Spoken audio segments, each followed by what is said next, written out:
माझा आवाज ऐकू येतोय का सगळ्यांना?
नमस्कार सगळ्यांना. मी मयुरी पाटील. माझा आवाज येतोय का तेवढं कोणीतरी प्लीज कन्फर्म करू शकता का?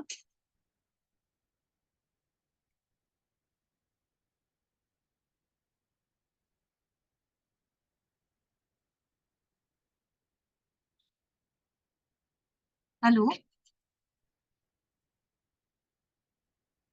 हा मॅडम, येतोय आवाज. ओके. Sure sir.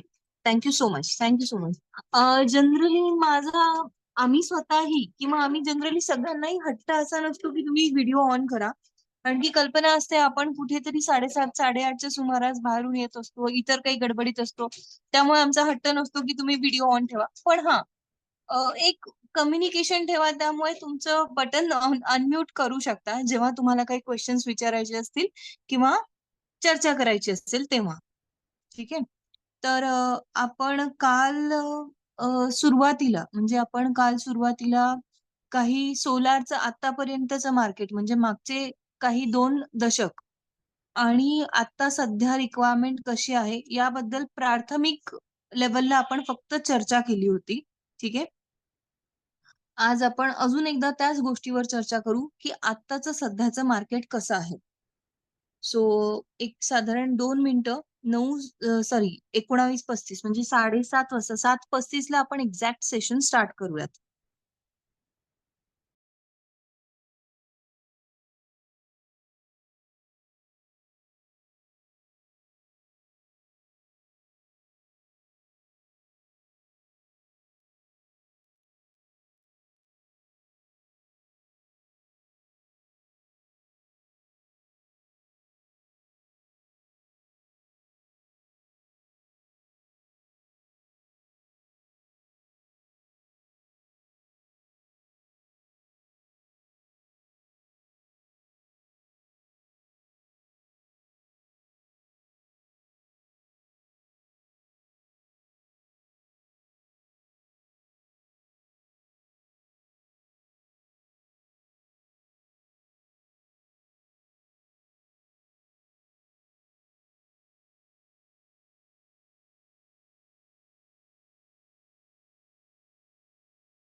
आवाज येतोय माझा सगळ्यांना?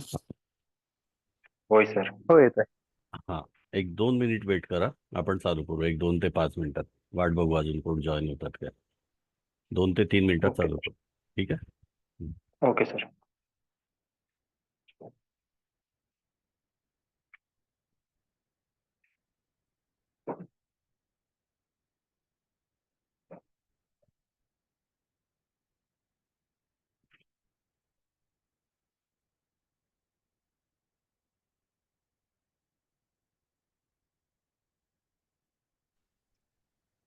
Hello, good evening.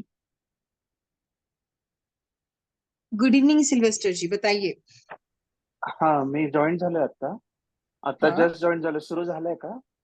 नाही नाही, अजून नाही. 1-2 मिनिटात सर सुरू करणार ओके आहेत. ओके, वेट करतो मी. अजून ओके. हा, एक साधारण 2-3 जण बाकी आहेत. हो हो, नाही येऊ दे, येऊ दे. स्टार्ट करतील. Yes yes yes. हो हो, चालेल. Thank you.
Hello. Hello. Sir yes yes sir. Sir. आज हा. नवीन कोण आहे? आज नवीन कोण आहे? मी आहे सर, नारायण अहिरे. अच्छा, कुठून आहात? मी नाशिकवरून. अच्छा. मी आता पण आहे सध्या सर काय करता नवीन. आपण? अच्छा. नाही, नारायणजी, आपण आज आत्ता सध्या काय करता? तर मी सोलरमध्येच कामं करतो. स्ट्रीट लाईट आणि सोलर आयमसचे कामं आहेत माझे, आणि माझं प्युअर ब्लॉकचं मॅन्युफॅक्चरिंग आहे. कोण? नारायण आयरेंचं? हो सर. अच्छा. फायमॅक्सचं पण काम करता तुम्ही? हो सर, सोलर आयमसचं काम करतो. अच्छा अच्छा. जी. आणि सोलरमध्ये अजून ऑनग्रीड ऑफ ग्रीड मध्ये काही कामं केलेत तुम्ही? केलंय सर, पण ते थर्ड पार्टी करून घेतलेले आहेत. हो. स्वतःला त्याच्यात काय ऍड नाही केलं. बरं, मग तुमचं काही स्टाफ वगैरे, टीम? टीम आहे ना सर. बरं, किती लोकांची साधारण? टीम म्हणजे ऍक्च्युली याच्यावर येते, वर्क वर्क बेसिसवर टीम आहे माझी. हम्म. एक 8-10 लोकांची आहे. बरं बरं. आणि मग आता तुम्हाला पूर्ण थ्रू आउट शिकायचं आहे याच्यामध्ये, की ऑफग्रीड हो आज हो. बेसिक तर तुम्हाला माहिती आहे म्हणजे सगळं, की या गोष्टी काय आहेत, कशा आहेत. हा, ते बेसिक माहिती आहे. हा, पण तुम्हाला फक्त याच्यामध्ये आता कॉस्टिंग, कोटेशन, इन्स्टॉलेशन कसं करायचं या गोष्टींची जास्त गरज असेल. Right right right. आणि ती मध्ये बहुतेक माहिती घ्यायची इच्छा असेल तुमची. हो बरोबर आहे. काहीतरी नवीन अपग्रेडेशन म्हणून. हा हा हा. तुमचा तुम्ही कॅमेरा बंद ठेवला तरी चालेल, कारण की तुमचं हे होतंय, येस सर, पिक्चर ठीक आहे. पिक्चर आणि आवाजाच्या बाबतीमध्ये थोडा गोळ होतोय. Okay sir, no problem. हा. नाशिकला आमचे प्रिव्हियस स्टुडंट आहेत काही, नाशिकला आमच्याकडून ट्रेंड होऊन गेलेले आहेत, काही कामं हो करतात का? तिथे. हा, बरं. त्यांची पण ओळख तुम्हाला करून देऊ आम्ही. नक्की सर, नक्की. मी ऍक्च्युली आहे नंदुरबारहून आहे मी. हा. कामं वगैरे माझे नंदुरबारला चालतात, पण मी राहायला नाशिकला आहे आता. नाशिकला कुठल्या एरियात? नाशिकला गंगापूर रोडला आहे सर. गंगापूर रोडला आहेत का? हो. बरं, ठीक आहे, हरकत नाही. शॉप वगैरे आहे का तुमचं तिथे? शॉप माझा नंदुरबारला आहे सर. नंदुरबारला. हो. आणि मग नाशिक नंदुरबार कसं हँडल करता तुम्ही? मी आठवड्यातनं 3-4 दिवस इकडे असतो हा. आणि विकेंडला तिकडे असतो नाशिकला. ओके, ठीक आहे. पण रूफटॉपची कामं माझे नाशिकमध्ये चालू आहेत आता 1-2. हो, म्हणजे कामं सुरू केलेत तुम्ही. कामं सुरू केलेत येस सर. अरे, मग आता तुम्ही आमच्याकडनं काय काय शिकण्याच्या सगळंच सर ए टू झेड जे शिकवणार ते अपेक्षेने सगळंच. join- सगळंच शिकायचंय सर. हा. जी जी. पण जर तुम्ही कामं चालू केलेत म्हणजे आता हे जे कामं केलेत हे कुठल्या एजन्सीला हँडओव्हर करून टाकल्यात का तुम्ही तुमच्या ऑर्डर? नाही कामं मी ऍक्च्युली माझी जी माणसं आहेत ना यांना लावून मी कामं करतोय. हम्म. ते याला काय आहे सर याच्यासाठी ते एजन्सी थ्रू आउट जावं लागतं ते सबसिडी वगैरेसाठी. हा, बर मग ते त्यांच्या मार्फत काही डॉक्युमेंटेशन त्यांच्या मार्फत बर बर. बाकीचे मग करून घेतो इकडनं तिकडनं. मग पैसा ते त्यांचं काय अभ्यास आहे ऍक्च्युली पैसा कस्टमर मेरा बेस अभ्यास आहे माझ्याकडे. हा. पण हा. मला त्याच्यात हे म्हणजे मेजरमेंट किंवा त्याला काय लागणार आहे किती इन्व्हर्टर घ्यायचं आहे वगैरे वगैरे. मग आता एक आहे सर याच्यामध्ये हा, एक रिक्वेस्ट तुम्हाला अशी राहील की आपला जो कोर्स आहे आपण पूर्णपणे बिझनेस ओरिएंटेडच कोर्स ठेवलेला आहे. आणि याच्यामध्ये आपण थ्रू बेसिक म्हणजे याच्यामध्ये आपण काही गोष्टी थर्मलच्या पण शिकवतो. म्हणजे types of water heater, types of dryer, solar cooker, म्हणजे हे सोलर विक्रेत्याकडे सगळ्या वस्तूंची रेंज असली पाहिजे या बरोबर. दृष्टिकोनातून थोडासाच हो. पार्ट असतो सुरुवातीचा. काही भाग आपण सोलर थर्मलचा घेतो आणि त्याच्यानंतर मग ऑनग्रीड ऑफग्रीड सिस्टीमवर आपण शिफ्ट होतो. तर त्याच्यामध्ये बरोबर. बेसिक इलेक्ट्रिसिटी पासून आपण सुरुवात करतो की काय बेसिक इलेक्ट्रिसिटी काय आहे हो. आणि या सिस्टीम्स कशा काम करतात. कारण की ऑनग्रीड सिस्टीम तुम्हाला विकायची असेल तर तुम्हाला सगळं बेसिक समजून आता तुम्हाला इलेक्ट्रिसिटीची सगळी कल्पना असेल पण पहिले काही टॉपिक तुम्हाला लक्ष देऊन बघावे लागतील की बारीक बेसिक कन्सेप्ट किंवा त्याचे इक्वेशन्स काय असतात हे सगळं बघितलं ना तर मग पुढे काहीच अडचण येणार नाही तुम्हाला. चालेल. बेसिक कन्सेप्ट क्लिअर झाला तर. बरोबर. ठीक आहे. जी sir. Okay okay okay sir thank you. हां ओके. आणि अजून कोण आहे नवीन आज? मी आज जॉईन झालो सर. इम्रान पठाण. बर. तुम्ही काय करता? मी सध्या टूर्स अँड ट्रॅव्हल्सचा बिझनेस रनिंग मध्ये आहे. अच्छा. थोडंफार इलेक्ट्रिकचं पण करतो बर. पण बेसिक वायरिंग फक्त बाकी पण. Basic wiring. पण मग बेसिक वायरिंग करताय त्यामुळे तुम्हाला सोलरच्या बाबतीत लोक विचारत असतील खूप की तुम्ही सोलरचं पण काम हो करता. रिक्वायरमेंट आहे कारण वायरिंगच्या ह्याच्यात लोक म्हणतात बिल लय येत आहे ह्याचा काय उपाय. लोक सोलर पॅनल पण बघतायत कारण बिल 80% कमी होणार असं काही चाललंय त्यांच्या ऍड मध्ये. तर ते चाललंय हां. रिक्वायरमेंट चांगली त्यांची. हां हां हां. तर आणि कुठं काही काम केल्याचं बघितलंय का तुम्ही? नाही सध्या अजून कुठं नाही. फक्त पॅनलचे हे प्लांट बघितलेत कसं काय. कोणी तुम्हाला सोलरचं वायरिंग करायला वगैरे बोलवलं होतं कुठे? नाही नाही कारण त्याचं नॉलेज अजून मला काहीच नाही त्यामुळे मी नाही हात लावला अजून. फक्त बर वॉच केले की काय कसं चालतं. बर. ठीक आहे ठीक आहे. बघू आपण. आणि बेसिक तुम्हाला इलेक्ट्रिसिटीचं नॉलेज आहे? हो. ठीक आहे. हरकत नाही. अजून कोण आहे नवीन आज? नमस्कार सर, मी विशाल बुटाला. हा, मला वाटतं तुम्ही पहिल्या यायला एका होता वेबिनारला. हा, एकदम स्टार्टिंगला एक जे इंट्रोडक्शनचं झालं होतं त्याला होतो. हा. पण नंतर कामामुळे मी अटेंड नाही केला, तर यावेळी पूर्णच करतोय मी. ओके. ठीक आहे ठीक आहे. म्हणजे काही पार्ट तुम्ही मागच्या वेबिनार मध्ये समजून घेतला होता. फक्त पहिलीच मीटिंग होती इंट्रोडक्शनची, तीच फक्त. हा. नंतर नाही काय. ओके. हरकत नाही. ठीक आहे. पण काही गोष्टी मागच्या वेळेला मला वाटतं गेल्या वेळेला मी साईबाबा संस्थान शिर्डीचा काही व्हिडिओ दाखवला होता का तुम्हाला? बघितला होता? नाही, मागच्या वेळी मी ऐकलं ते मोटेराचं होतं. हा, मोढेराचं काल मी दाखवलं. मोटेराचं. हम्म. आणि एका गावातलं नाही, पूर्ण सोलरची जी शेती केली जाते, भरपूर मोठ्या प्रमाणावर सोलरचा प्लांट टाकला जातो, ते एक होतं. Okay okay. आलं लक्षात. हा. ठीक हो. आहे. आज आपण अजून नवीन काही गोष्टी बघूया. बरं. हॅलो. हा, बोला बोला. हा सर, मी एक नवीन आहे. हा. आपण कुठून आहात दीपकजी? बारामती. बारामती. हम्म. बर बर. सध्या काय करता? आयटीचा बिझनेस आहे, म्हणजे कॉम्प्युटर लॅपटॉप्स बर बर बर.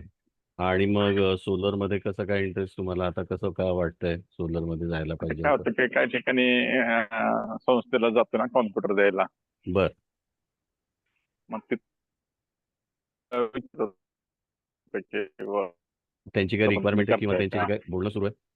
ओके. बारामतीला पण आमचे काही पूर्वी काम करणारे स्टुडंट्स आहेत. मी कालच सांगितलं की बारामतीचाच आमचा एक स्टुडंट होता की ज्यांनी हे आहे ना विठ्ठल कामतचं हॉटेल आहे मुंबईला, तिथं 400 किलोवॅटची सोलर सिस्टीम बसवली आमच्याच क्लासच्या विद्यार्थ्यांनी, आणि चांगलं काम केलं त्यांनी. आतापर्यंत 500 ते 600 किलोवॅटचं काम त्यांनी केलेलं आहे. हॅलो. तर हा, आवाज येतोय मला माझा हा, तुम्हाला? येतोय हा आता येतोय. हा हा. तर आमचा बोला. बारामतीचा पूर्वीचा एक स्टुडंट आहे, कोण हो? अं, शुभम शुभम शुभम तावरे म्हणून. बरोबर. शुभमचा. हा सर, हा हा. शुभम आपल्या रिसेंट बॅच मध्ये स्वप्नील पाठक म्हणून आहेत, मुंबईचे होते बघा ते. ते पण बारामतीत काम करतात. येस, ते आता त्या- बारामतीतच काम करतात. त्यांचे त्यांचे त्यांचे काका previous तिथं काम models. करतात. त्यांचे हो. काका, आणि अच्छा. त्यांच्यासोबत हा काम करतो पाठक. हो का? हा हा. हं. त्यांना माहित असेल. आदित्य कॉम्प्युटर म्हणून माझी फर्म आहे, हा. बऱ्यापैकी म्हणजे माहित बर आहे तसं. बर बर. हा हा हा. तर तुम्ही म्हणजे तुम्हाला सपोर्ट ॲज आमचे भरपूर लोक बारामती, फलटण, सातारा या भागामध्ये भरपूर हा, चालेल का? तसं तसं जसं जरी मिळालं तरी त्यांची काय मदत. अडचण नाही. हा हा, हम्म. सहकार्य मिळेल. म्हणजे आता पूर्ण महाराष्ट्रामध्ये आमचे स्टुडंट्स असल्या कारणाने कोण कुठल्याही हो. एरियातला असला तरी सपोर्ट करायला आपण सुरुवातीला आपल्या इन्स्टिट्यूटचे स्टुडंटचीच मदत घ्यायला सांगतो. जेणेकरून हा, करून तुम्हाला काय नवीन माणसाकडून काय होतं ना की ते लोक तुम्हाला इन्स अँड आउट्स काही कळू देत नाहीत त्या बिझनेस मधले. खरंय ना, खरंय खरंय. आणि मग आपल्याला नेमकं जे काही शिकायचं आहे आणि मार्जिन्स काय आहेत हे आपल्याला काही पत्ता लागू देत नाहीत ते.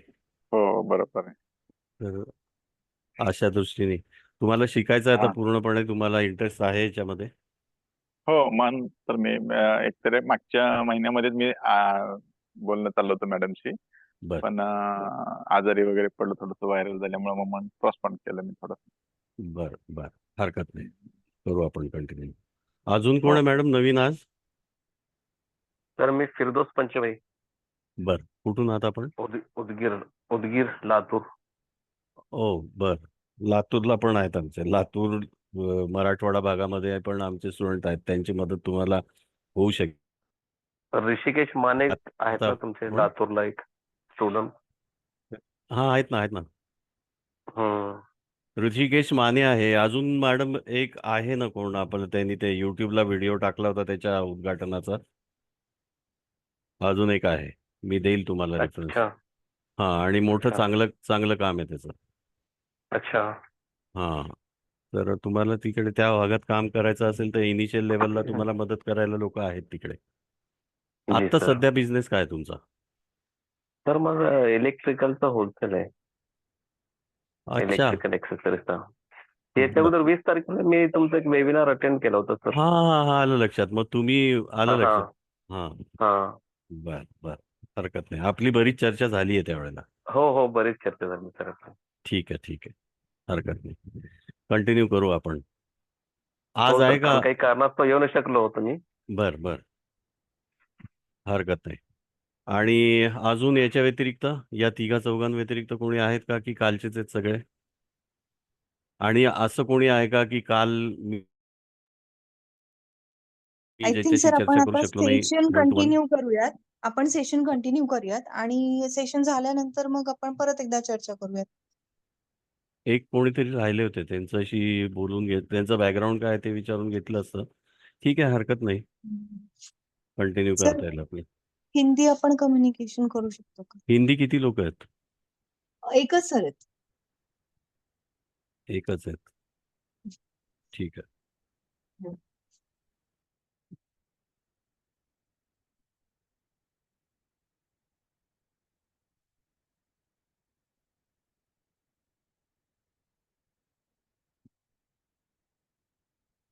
लाईट शेअर होते का, तुम्हाला दिसतंय का याच्यातून?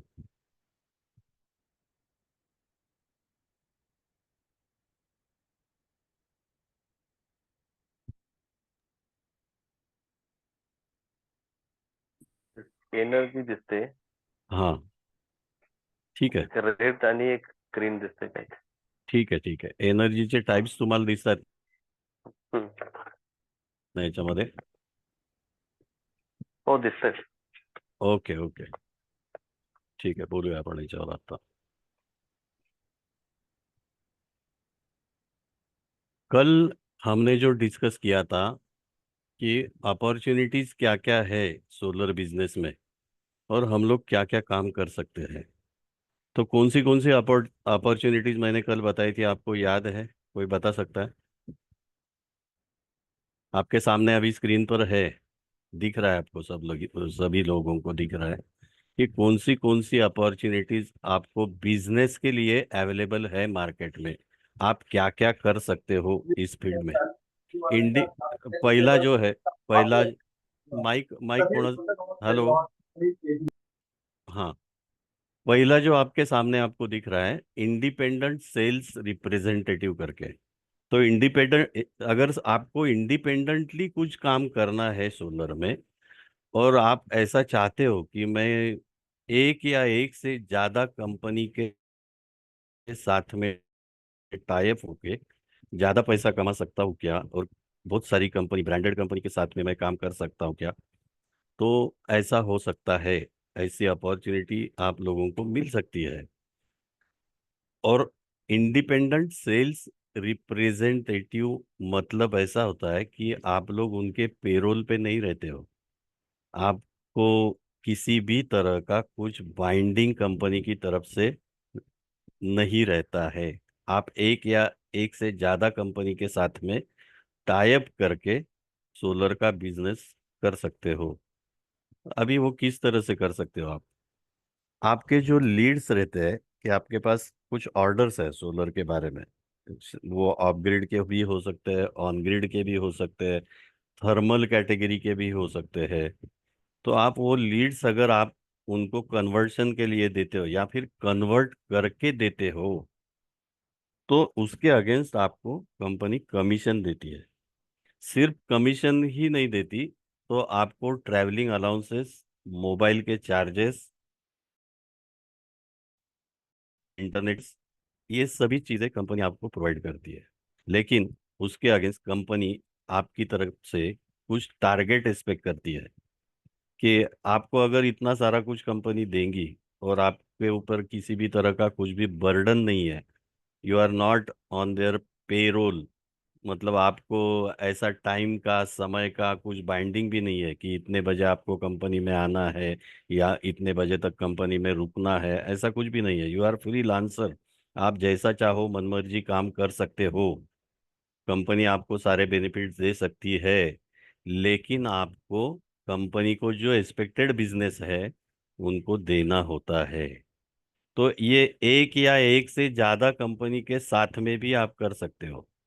दोनों तीनों कंपनी को आपने बिजनेस भी डिवाइड करके दिया तो किसी को कोई ऑब्जेक्शन नहीं रहता है. हर एक कंपनी का जो भी एक्सपेक्टेशन है अगर आप फुलफिल करते हो तो कंपनी को कोई दिक्कत नहीं रहती.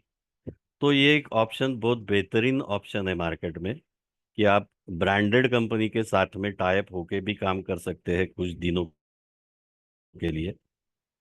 दूसरा जो ऑप्शन है, सोलर प्रोडक्ट डीलर. अभी डीलर बनने में थोड़ा सा लिमिटेशन रहता है कि आपको अगर डीलर बन के काम करना है मार्केट में तो क्या करना पड़ेगा. कंपनी, आप डीलरशिप लेंगे तो एक कंपनी या एक से ज्यादा दो कंपनी का डीलरशिप आप ले सकते हो. लेकिन फिर भी दो कंपनी का डीलरशिप अगर आप लेते हो तो दूसरा जो कंपनी रहेगा वो थोड़ा ऑब्जेक्शन ले सकता है कि आप एक साथ में दो दो कंपनी का डीलरशिप हैंडल नहीं कर सकते हो, आप फोकस नहीं कर सकते हो ब्रांड के ऊपर.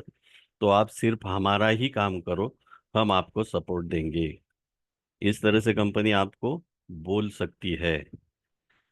तीसरा जो ऑप्शन है, सोलर प्रोडक्ट डिस्ट्रीब्यूटर. डिस्ट्रीब्यूटर भी आप बन सकते हो, लेकिन डिस्ट्रीब्यूटर बनने के लिए आपको क्या करना पड़ेगा, आपको थोड़ा हेवी इन्वेस्टमेंट करना पड़ेगा. और वो इन्वेस्टमेंट सिर्फ इन्वेस्टमेंट करके काम नहीं होने वाला, तो आपको मैन पावर की भी जरूरत पड़ेगी, आपको डीलर्स नेटवर्क की जरूरत पड़ेगी. क्योंकि डिस्ट्रीब्यूटर मेन काम ही यही होता है कि आपके पास जिस कंपनी का डिस्ट्रीब्यूटरशिप है उस कंपनी के सारे मटेरियल्स, उस कंपनी के सारे प्रोडक्ट्स आपको डीलर्स नेटवर्क में स्प्रेड अप करने होते हैं, डिस्ट्रीब्यूट करने होते हैं। और इसलिए आपके पास क्या चाहिए? डिस्ट्रीब्यूशन नेटवर्क अवेलेबल चाहिए, और उतना आपका कैपेसिटी चाहिए, इन्वेस्टमेंट करने का कैपेसिटी चाहिए, और सस्टेन करने का कैपेसिटी चाहिए। आपको ऐसा नहीं हो सकता डिस्ट्रीब्यूशन लाइन में कि आपने अभी जिस बिजनेस चालू किया और आपको 2 महीने में प्रॉफिट नहीं हुआ, तो ये बिजनेस मैं अभी बंद करता हूँ। तो उसके लिए आपको पेशेंस भी रखना बहुत जरूरी होता है, इन्वेस्टमेंट करना जरूरी होता है, ट्रांसपोर्टेशन व्हीकल्स आपके पास चाहिए, मैन पावर आपके पास चाहिए, गोडाउन आपके पास चाहिए। ये सारी चीजें डिस्ट्रीब्यूशन के लिए अत्यावश्यक होती है। सोलर प्रोडक्ट्स मैन्युफैक्चरर, ये उससे भी ज्यादा ज्यादा बड़ा काम है। इसके लिए आपको और ज्यादा इन्वेस्टमेंट चाहिए, और इसके लिए आपके पास फिर बहुत बड़ा एम्प्लॉयमेंट का स्टाफ चाहिए, एम्प्लॉयज चाहिए, डिस्ट्रीब्यूटर्स चाहिए, डीलर्स चाहिए। ये सारी चीजें आपके लिए फिर जरूरी हो जाती है। और सबसे आखिरी वाला जो ऑप्शन है, सोलर सिस्टम इंटीग्रेटर, ये सबसे बेहतरीन ऑप्शन है। मतलब ये जो लिस्ट है, इसमें से सबसे पहले वाला और सबसे आखिरी वाला ऑप्शन आपके लिए, अगर आप बिजनेस में नए हो या फिर अभी से शुरुआत करना चाहते हो, तो ये दोनों ऑप्शन आपके लिए सबसे बेहतरीन ऑप्शन साबित हो सकते हैं, और उसके बारे में ही आपने सोचना चाहिए। तो ये जो है सोलर सिस्टम इंटीग्रेटर्स, ये क्या होता है? सोलर सिस्टम इंटीग्रेटर्स क्या होते हैं? इंटीग्रेशन मतलब क्या है? इंटीग्रेशन का मतलब क्या होता है? अर्थ क्या है इंटीग्रेटर्स का? कौन बता सकता है? सिस्टम इंटीग्रेटर है, मतलब क्या है? कोण बताएगा? कोण सांगू शकेल सिस्टम इंटिग्रेटर म्हणजे काय असतं? ईपीसी कंपनी म्हणजे काय असतं? तुम्ही नावं हे ऐकलेली असतील, आपने मार्केट में सुना होगा कि ये ईपीसी कंपनी है, ये ऐसा काम करती है, ये सिस्टम इंटीग्रेटर्स है। इंटीग्रेट, टू इंटीग्रेट मतलब बहुत सारे प्रोडक्ट्स को इकट्ठा करना, इंटीग्रेट करना, और उनको इकट्ठा करके एक बड़ा सिस्टम प्रोड्यूस करना, खड़ा करना, असेंबल करना। सोलर सिस्टम में एक बात ध्यान में रखो कि ऐसा कोई रेडीमेड 5 किलोवाट का ऑन ग्रिड सिस्टम में मार्केट में मिलता नहीं है। जैसे हम लोग मार्केट में जाके फ्रीज, टीवी, वॉशिंग मशीन खरीद लेते हैं, इस तरह से ऐसा कोई भी सोलर का सिस्टम ऑन ग्रिड या ऑफ ग्रिड मार्केट में अवेलेबल होता नहीं है। ये सबसे बड़ी दिक्कत है इस फील्ड में। और दिक्कत है इसलिए आपको अपॉर्चुनिटी है कि आपने अगर ये सीख लिया कि सिस्टम इंटीग्रेट कैसे करते हैं, तो फिर आप ये बिजनेस कर सकते हो। इसलिए ये सारी चीजें चीजें समझना बहुत जरूरी और इम्पोर्टेंट हो जाता है। सिस्टम इंटीग्रेटर का बिजनेस आज मार्केट में बहुत ज्यादा तेज बिजनेस है। जो भी सिस्टम इंटीग्रेटर्स है वो लोग करते हैं, वो सारी चीजें जो ऑनग्रिड सिस्टम के लिए जरूरी मानी जाती है, वो सारी चीजें मार्केट में अलग अलग कंपनी से खरीदते हैं। मतलब सोलर पैनल किसी ब्रांडेड कंपनी का लेंगे, इन्वर्टर किसी ब्रांडेड कंपनी का लेंगे, डीसीडीबी किसी ब्रांडेड कंपनी का लेंगे, बैटरीज कुछ ब्रांडेड कंपनी की लेंगे। बाकी और जो सारी चीजें हैं, एसीडीबी रहता है, जनरेशन मीटर रहता है, नेट मीटर रहता है, ये सारी चीजें इकट्ठा करके उसका केबलिंग करके वो सिस्टम खड़ा करते हैं साइट पे, कस्टमर के साइट पे इंटीग्रेट करते हैं सिस्टम को, और वहां से पावर जनरेशन फिर शुरू होता है सनलाइट की मदद से। तो इस तरह का ये बिजनेस है, आपको ये काम करना पड़ता है। अगर ये आपको काम करना है तो आपको ये सारे कंपोनेंट्स जो है सोलर सिस्टम के, बेसिक सोलर सिस्टम के कंपोनेंट्स क्या होते हैं? सोलर पैनल होता है, इलेक्ट्रिकल एक्सेसरीज होती है, और क्या होता है? पैनल किसके ऊपर रखेंगे आप? पैनल रखने के लिए क्या होता है? Structure fabrication. होता है। और स्ट्रक्चर कौन सी कैटेगरी में आता है? फैब्रिकेशन में। फैब्रिकेशन भी जरूरी है, मतलब एखादे किसी फैब्रिकेटर के साथ में भी आपको टाइप करना जरूरी होता है। इलेक्ट्रिकल एक्सेसरीज भी आपको उसके बारे में जानकारी लेना जरूरी हो जाता है। कि कौन सी इलेक्ट्रिकल एक्सेसरी मेरे ये इंटीग्रेशन के काम में, सिस्टम इंटीग्रेशन के काम में मुझे यूज करना अच्छा रहेगा, कौन से क्वालिटी का मटेरियल मेरे लिए अच्छा रहेगा, कौन सी केबल्स मेरे लिए अच्छी रहेगी, कौन सा ब्रांड मेरे लिए सूट करता है। तो ये सारी चीजें जो है, ये सब आप लोगों को समझ लेना बहुत ज़्यादा इम्पोर्टेंट होता है, तब जाके एक अच्छा पावर प्लांट आप कस्टमर के यहाँ इंस्टॉल कर सकते हो। जो लोग इसमें काम करते हैं उन लोगों को थोड़ा बहुत पता होगा कि कौन से ब्रांड मार्केट में चलते हैं सोलर के, कौन से ब्रांड के पैनल मार्केट में अभी एग्जिस्ट करते हैं फिलहाल। डीसीआर टाइप के सोलर पैनल का मतलब क्या होता है, नॉन डीसीआर पैनल का क्या होता है, डीसीआर पैनल किस लिए यूज किए जाते हैं, डीसीआर पैनल मैंडेटरी कब कहाँ किए जाते हैं। डीसीआर और नॉन डीसीआर ऐसे दो टाइप के पैनल्स मार्केट में रहते हैं। और डीसीआर मतलब डोमेस्टिक कंटेंट रिक्वायरमेंट। डोमेस्टिक मतलब डोमेस्टिक, घरेलू, जिसको हम घरेलू बोलते हैं। घरेलू कंटेंट जिस पैनल में है, कंटेंट मतलब पूरा मटेरियल उसमें जो यूज किया है वो हमारे देश में ही पूरा वो पैनल बनाया गया है। और इस पैनल को हमारा देश, हमारा कंट्री प्रमोट करता है किस चीज के लिए, सब्सिडी में solar system, on grid system बिठाने के लिए। ये अभी मैं सब्सिडी की बात क्यों कर रहा हूँ आपसे, क्योंकि अभी ऑन ग्रिड सिस्टम्स मार्केट में जो ज्यादातर बेची जा रही है, उसके लिए जो कस्टमर कैटेगरी एग्जिस्ट करती है मार्केट में, वो ज्यादा करके 2 किलोवाट से लेके 5 किलोवाट का कस्टमर कस्टमर है, रेजिडेंशियल कस्टमर। सब्सिडी सिर्फ रेसिडेंशियल कस्टमर के लिए ही मार्केट में आजकल अवेलेबल है, कमर्शियल के लिए नहीं है। ये मैंने कल भी बताया था आप लोगों को। तो ये जो बिजनेस है, तो ये बिजनेस अभी डोमेस्टिक यूजर्स में ज़्यादा बढ़ते जा रहा है, क्योंकि उनको फाइनेंशियल असिस्टेंस मिल रहा है सेंट्रल गवर्नमेंट की तरफ से। और इसलिए आपको अगर इस बिजनेस में जाना है तो ये सारे कंपोनेंट्स जो है सोलर सिस्टम के, ऑन ग्रिड सोलर सिस्टम के सारे ब्रांड्स जो है ऑन ग्रिड सोलर सिस्टम में जो यूज किए जाते हैं, उनकी जानकारी और पता होना बहुत जरूरी रहता है। तो सिस्टम इंटीग्रेटर जब आप बनते हो तो ये सारी चीज़ें आपको करना पड़ती है। और ये सारी चीज़ें करने के लिए बेसिक नॉलेज आपको सोलर सिस्टम के बारे में तो होना जरूरी है ही, लेकिन गवर्नमेंट के जो स्कीम्स है ये भी सब आपको पता होना जरूरी है। क्योंकि अगर आपको कुछ पता नहीं है तो आप कस्टमर से कुछ बात नहीं कर सकते हैं। तो ऐसी सारी चीजें हैं। तो मतलब ये जो आपको अपॉर्चुनिटीज दिख रही है बिजनेस करने वालों के लिए, पहली वाली अपॉर्चुनिटी इंडिपेंडेंट सेल्स रिप्रेजेंटेटिव, और आखिरी वाली अपॉर्चुनिटी जो है सोलर सिस्टम इंटीग्रेटर्स, ये ज्यादा मायने रखती है। अभी आगे एक चीज और देखते हैं हम लोग।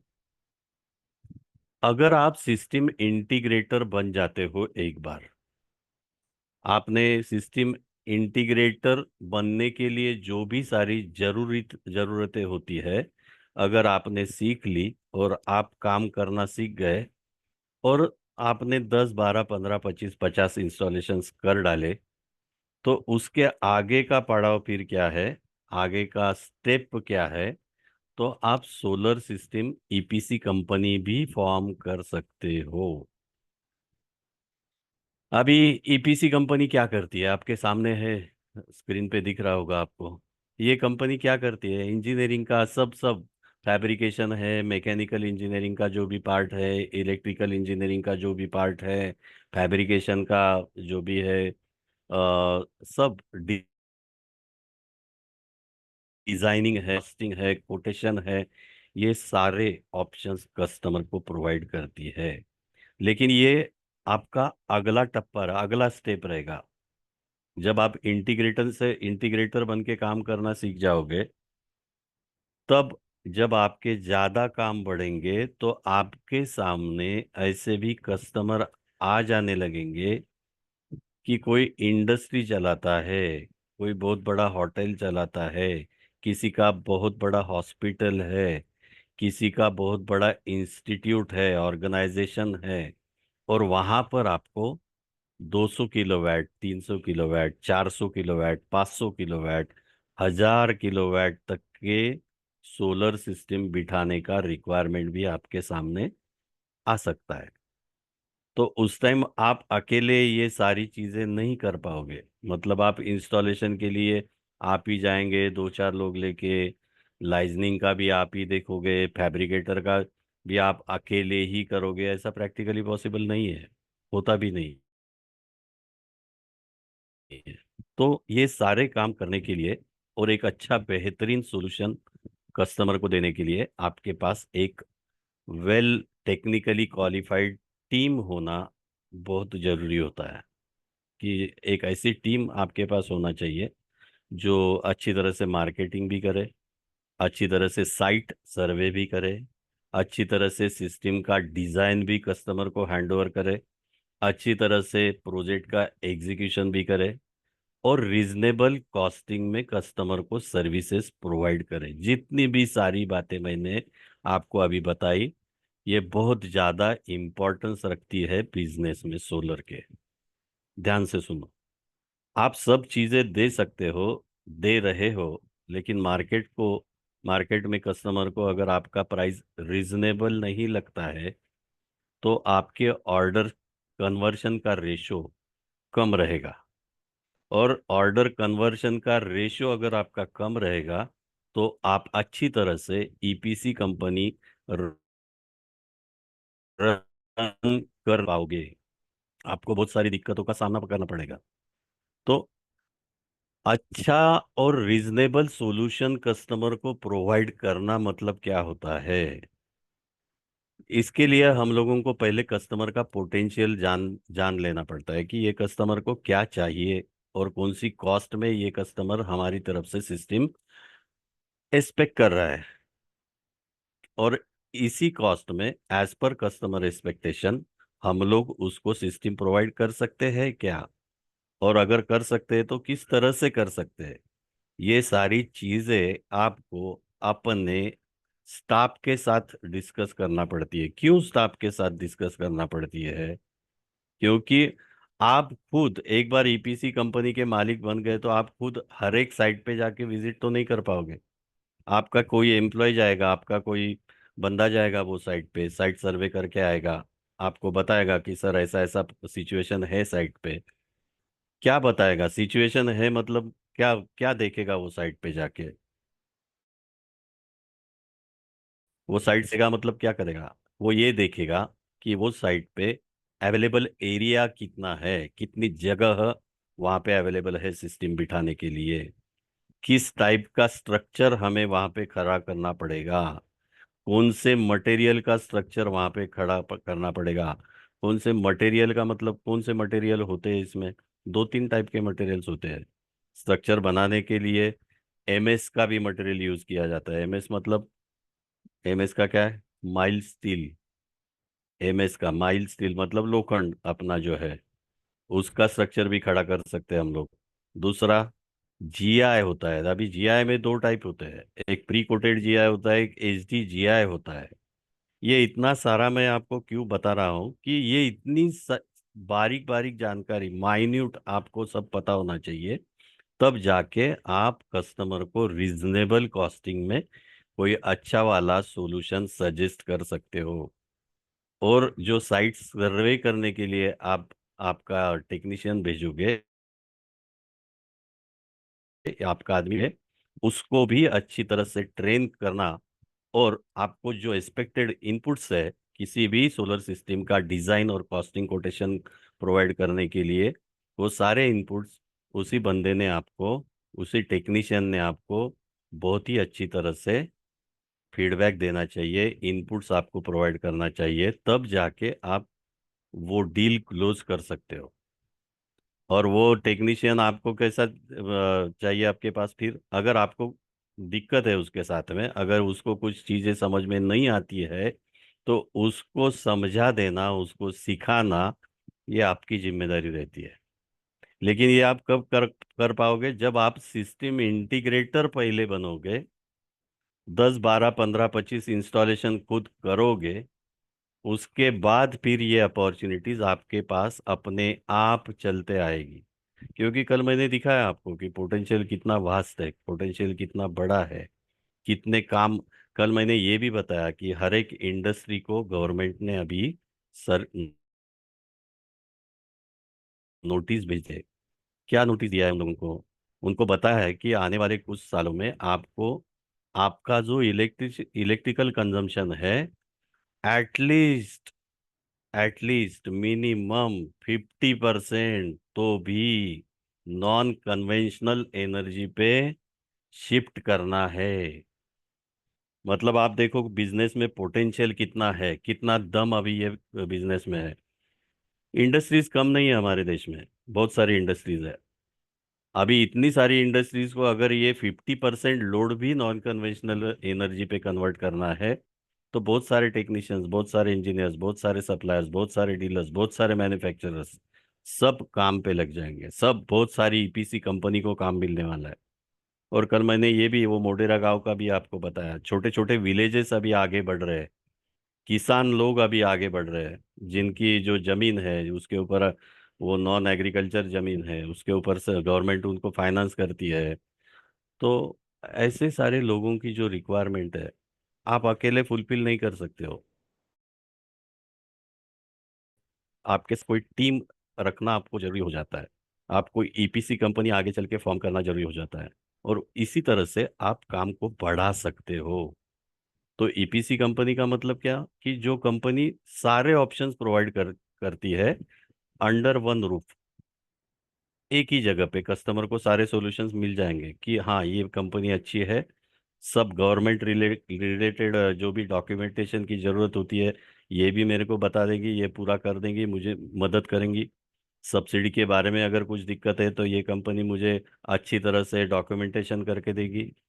ये सारी चीज़ें आपकी कंपनी अगर करती है, तो कोई भी कस्टमर, आपका रेपुटेशन अगर मार्केट में अच्छा बन जाता है, तो कस्टमर आपके पास दौड़ते आएगा। लेकिन उसके लिए आपको मार्केट में अपना आइडेंटिटी क्रिएट करना बहुत ज़रूरी होता है। और आइडेंटिटी तब क्रिएट होती है जब आपका स्टाफ, आपके एम्प्लॉयज़, आपके जो भी बंदे हैं, टेक्नीशियंस हैं, इंजीनियर्स हैं, मार्केटिंग की टीम है, सभी लोगों को आप क्या करने जा रहे हो, आप क्या करना चाहते हो, आपका मोटिव क्या है, आपका गोल क्या है, आपको आने वाले इतने इतने सालों में क्या क्या काम करना है, ये अगर सबको क्लियर हो, तो आप अपना बिजनेस बहुत अच्छी तरह से बढ़ा सकते हो।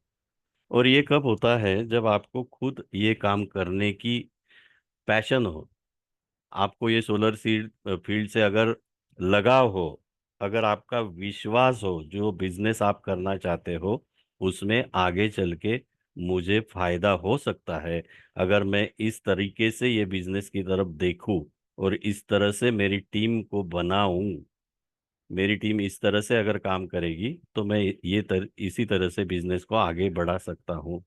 ये सारी बातें आपको पता होना चाहिए अच्छी तरह से। ये एक अपॉर्चुनिटी है, ईपीसी कंपनी फॉर्म करना। उसके बाद बहुत बड़ी अपॉर्चुनिटी आपके सामने आ सकती है आगे वाले समय में। कौन सी अपॉर्चुनिटी है? सिर्फ ये काम भी आप करोगे ना, या फिर आपकी टीम देगी, या फिर आपकी कंपनी भी आपको ये सर्विसेज कस्टमर को प्रोवाइड करेगी, फिर भी आपका बहुत लंबा, बहुत बड़ा, बहुत अच्छा बिजनेस खड़ा हो सकता है। कौन सा काम? Solar system repairing and maintenance. अभी देखो मार्केट में इतने सारे सोलर सिस्टम लगेंगे, या तो फिर लग सकते हैं फ्यूचर में, क्योंकि अभी तो हर कोई लगाना चाहता है, गवर्नमेंट की तरफ से मदद भी मिल रही है। लेकिन बेचने वालों के बारे में क्या होता है ना, मार्केट में जितने भी सारे बेचने वाले होते हैं, उनकी आदत होती है। क्या आदत होती है आपको सबको पता है? क्या आदत होती है बेचने वाले की? 80% लोग ऐसे रहते हैं बेचने वालों में से। कैसे रहते हैं? मराठी वाले लोक सांगा, चांगला माहिती आहे तुम्हाला। मार्केटमध्ये विकणाऱ्यांची सवय काय असते, कुठलीही वस्तू विकणाऱ्याची सवय काय असते? मेंटेनन्स नाही करत, मेंटेन नाही वि ठेवत. विकून मोकळं होणे. Yes yes. हा, एकदा माझं काम झालं, माझ्या डब्यात पैसे आले की मला बिलकुल ढुंकूनही बघायचं नाही, त्यांनी त्यांनी केलेले कॉल पण अटेंड करायचे नाहीत. झालं ना आपलं काम, विषय क्लोज. या पद्धतीने जर तुमचा अप्रोच असेल मार्केटमध्ये, तर तुम्ही या फील्डमध्ये ग्रो होऊ शकत नाही. हे मी तुम्हाला पहिल्यांदा सांगतो माझ्या 30 वर्षाच्या अनुभवानंतर. मुझे अभी ये सेक्टर में 30 ईयर्स हो गए और मैंने ऐसे कई बहुत सारे सोलर के डीलर आज बिजनेस चालू किया, 2 साल में बंद किया, ऐसे बहुत सारे मैंने देखे हैं। और ऐसा क्यों हुआ उनका? हाँ, ऐसा ऐसा रहता है बिजनेस में कि अगर आप कस्टमर के साथ में रिलेशन रखते हो, तो आपको बिजनेस की पब्लिसिटी करने की जरूरत नहीं होती। बात ध्यान से सुनो। कस्टमर के साथ आपके अगर रिलेशंस अच्छे हैं मतलब ऐसा नहीं है कि आप कस्टमर को पैसा छोड़ दो, कस्टमर बोलेगा इस तरह से उसकी पेमेंट टर्म्स एक्सेप्ट करो, बिल्कुल नहीं। टर्म्स एंड कंडीशन तो कस्टमर ने आपके ही एक्सेप्ट करना चाहिए, और इस तरह से आपको बिजनेस करना कैसे होता है ये सीखना चाहिए पहले, कि मैं किस तरह से कस्टमर से बात करता हूँ, मेरे बात करने का ढंग क्या है कस्टमर के साथ में, कस्टमर के साथ मेरा लगाव कैसे बना रहेगा, कस्टमर का मेरे ऊपर ट्रस्ट कैसे बिल्ट होगा। कस्टमर का ट्रस्ट आपके ऊपर बिल्ट कब होगा? जब उसको ऐसा लगेगा कि हाँ, ये आदमी मेरे घर के ऊपर सोलर सिस्टम बैठाने के लिए परफेक्ट है, इसकी तरफ से मैं अगर काम करता हूँ तो मुझे अच्छा सिस्टम मिलेगा। ये कॉन्फिडेंस उसको आना चाहिए, और वो आपको दिलाते आना चाहिए उसको इतना कॉन्फिडेंस। और बात करने का ढंग हमारा अच्छा होना चाहिए, आपको नॉलेज अच्छा होना चाहिए, आपका जो सॉल्यूशन है वो रिजनेबल कॉस्ट में होना चाहिए। और इतना ही नहीं है, एक बार सिस्टम बिठा दिया तो उसको अच्छी तरह से सर्विसेज देना चाहिए। भले ही आपको पता है कि आपने सिस्टम बिठाया वहां पे, उसमें कोई दिक्कत नहीं है, उसमें कुछ प्रॉब्लम नहीं है, वो अच्छी तरह से चल रहा है, उसका लाइट बिल आ रहा है, फिर भी 2-3 महीने के बाद उस कस्टमर को आप एक कैजुअल कॉल करो, उससे बात करो कि साहब आपका सिस्टम किस तरह से चल रहा है, कोई दिक्कत तो नहीं ना, आप पैनल को साफ रखते हो ना, पैनल के ऊपर डस्ट तो नहीं है ना, अगर है तो मैं मेरे बंदे को आपके पास भेजूं क्या वो पैनल क्लीनिंग के लिए? क्योंकि पहले साल में अगर आपने फ्री ऑफ कॉस्ट ऐसी कुछ सर्विसेज कस्टमर को दी और उसको उसका रिजल्ट अच्छा मिला, उसका लाइट बिल जीरो कंटिन्यूअसली आते रहा, तो वो कस्टमर क्या करेगा पता है? वो आपका नाम उसके बाजू वाले को सजेस्ट करेगा कि भैया हमने ये आदमी से सिस्टम बिठाया है, और इसके फ्रीक्वेंटली मुझे कॉल्स भी आते रहते हैं, ये अपने सिस्टम की केयर अच्छी तरह से रखता है, और रिलेशन मेंटेन करता है, और रीजनेबल कॉस्ट में भी सॉल्यूशन प्रोवाइड करता है। तो अगर ऐसी सर्विसेज आपके कस्टमर को देते हो, तो आपका मार्केट में ज्यादा दिन तक एग्जिस्टेंस में एकदम डेफिनेटली पॉसिबल है, और आपका बिजनेस अच्छी तरह से ग्रो करते ही रहेगा। ज्यादा पब्लिसिटी करने की आपको जरूरत नहीं पड़ेगी। सबसे ज्यादा स्ट्रांग पब्लिसिटी उसको ही कहते हैं जो माउथ टू माउथ पब्लिसिटी होती है। एक आदमी ने दूसरे आदमी को आपके बारे में बताना, ये बहुत अच्छी बात होती है, और उससे आपका बिजनेस ज्यादा ग्रो करता है। किसी भी दूसरी पब्लिसिटी उसमें ज्यादा काम नहीं करती, जितनी ज्यादा माउथ टू माउथ पब्लिसिटी इस बिजनेस में काम करती है। तो इस तरह से आपको रिलेशन भी कस्टमर के साथ मेंटेन करना होगा, और रिलेशन मेंटेन करना मतलब कस्टमर को जब प्रॉब्लम है, कस्टमर को जब सर्विसेज की जरूरत है, तो आपने तुरंत वहां पे आपका टेक्नीशियन भेजना चाहिए, या तो फिर खुद ने आपने वहां पे जाके कॉल अटेंड करना चाहिए। ये इस बिजनेस में बहुत इम्पोर्टेंट बात है।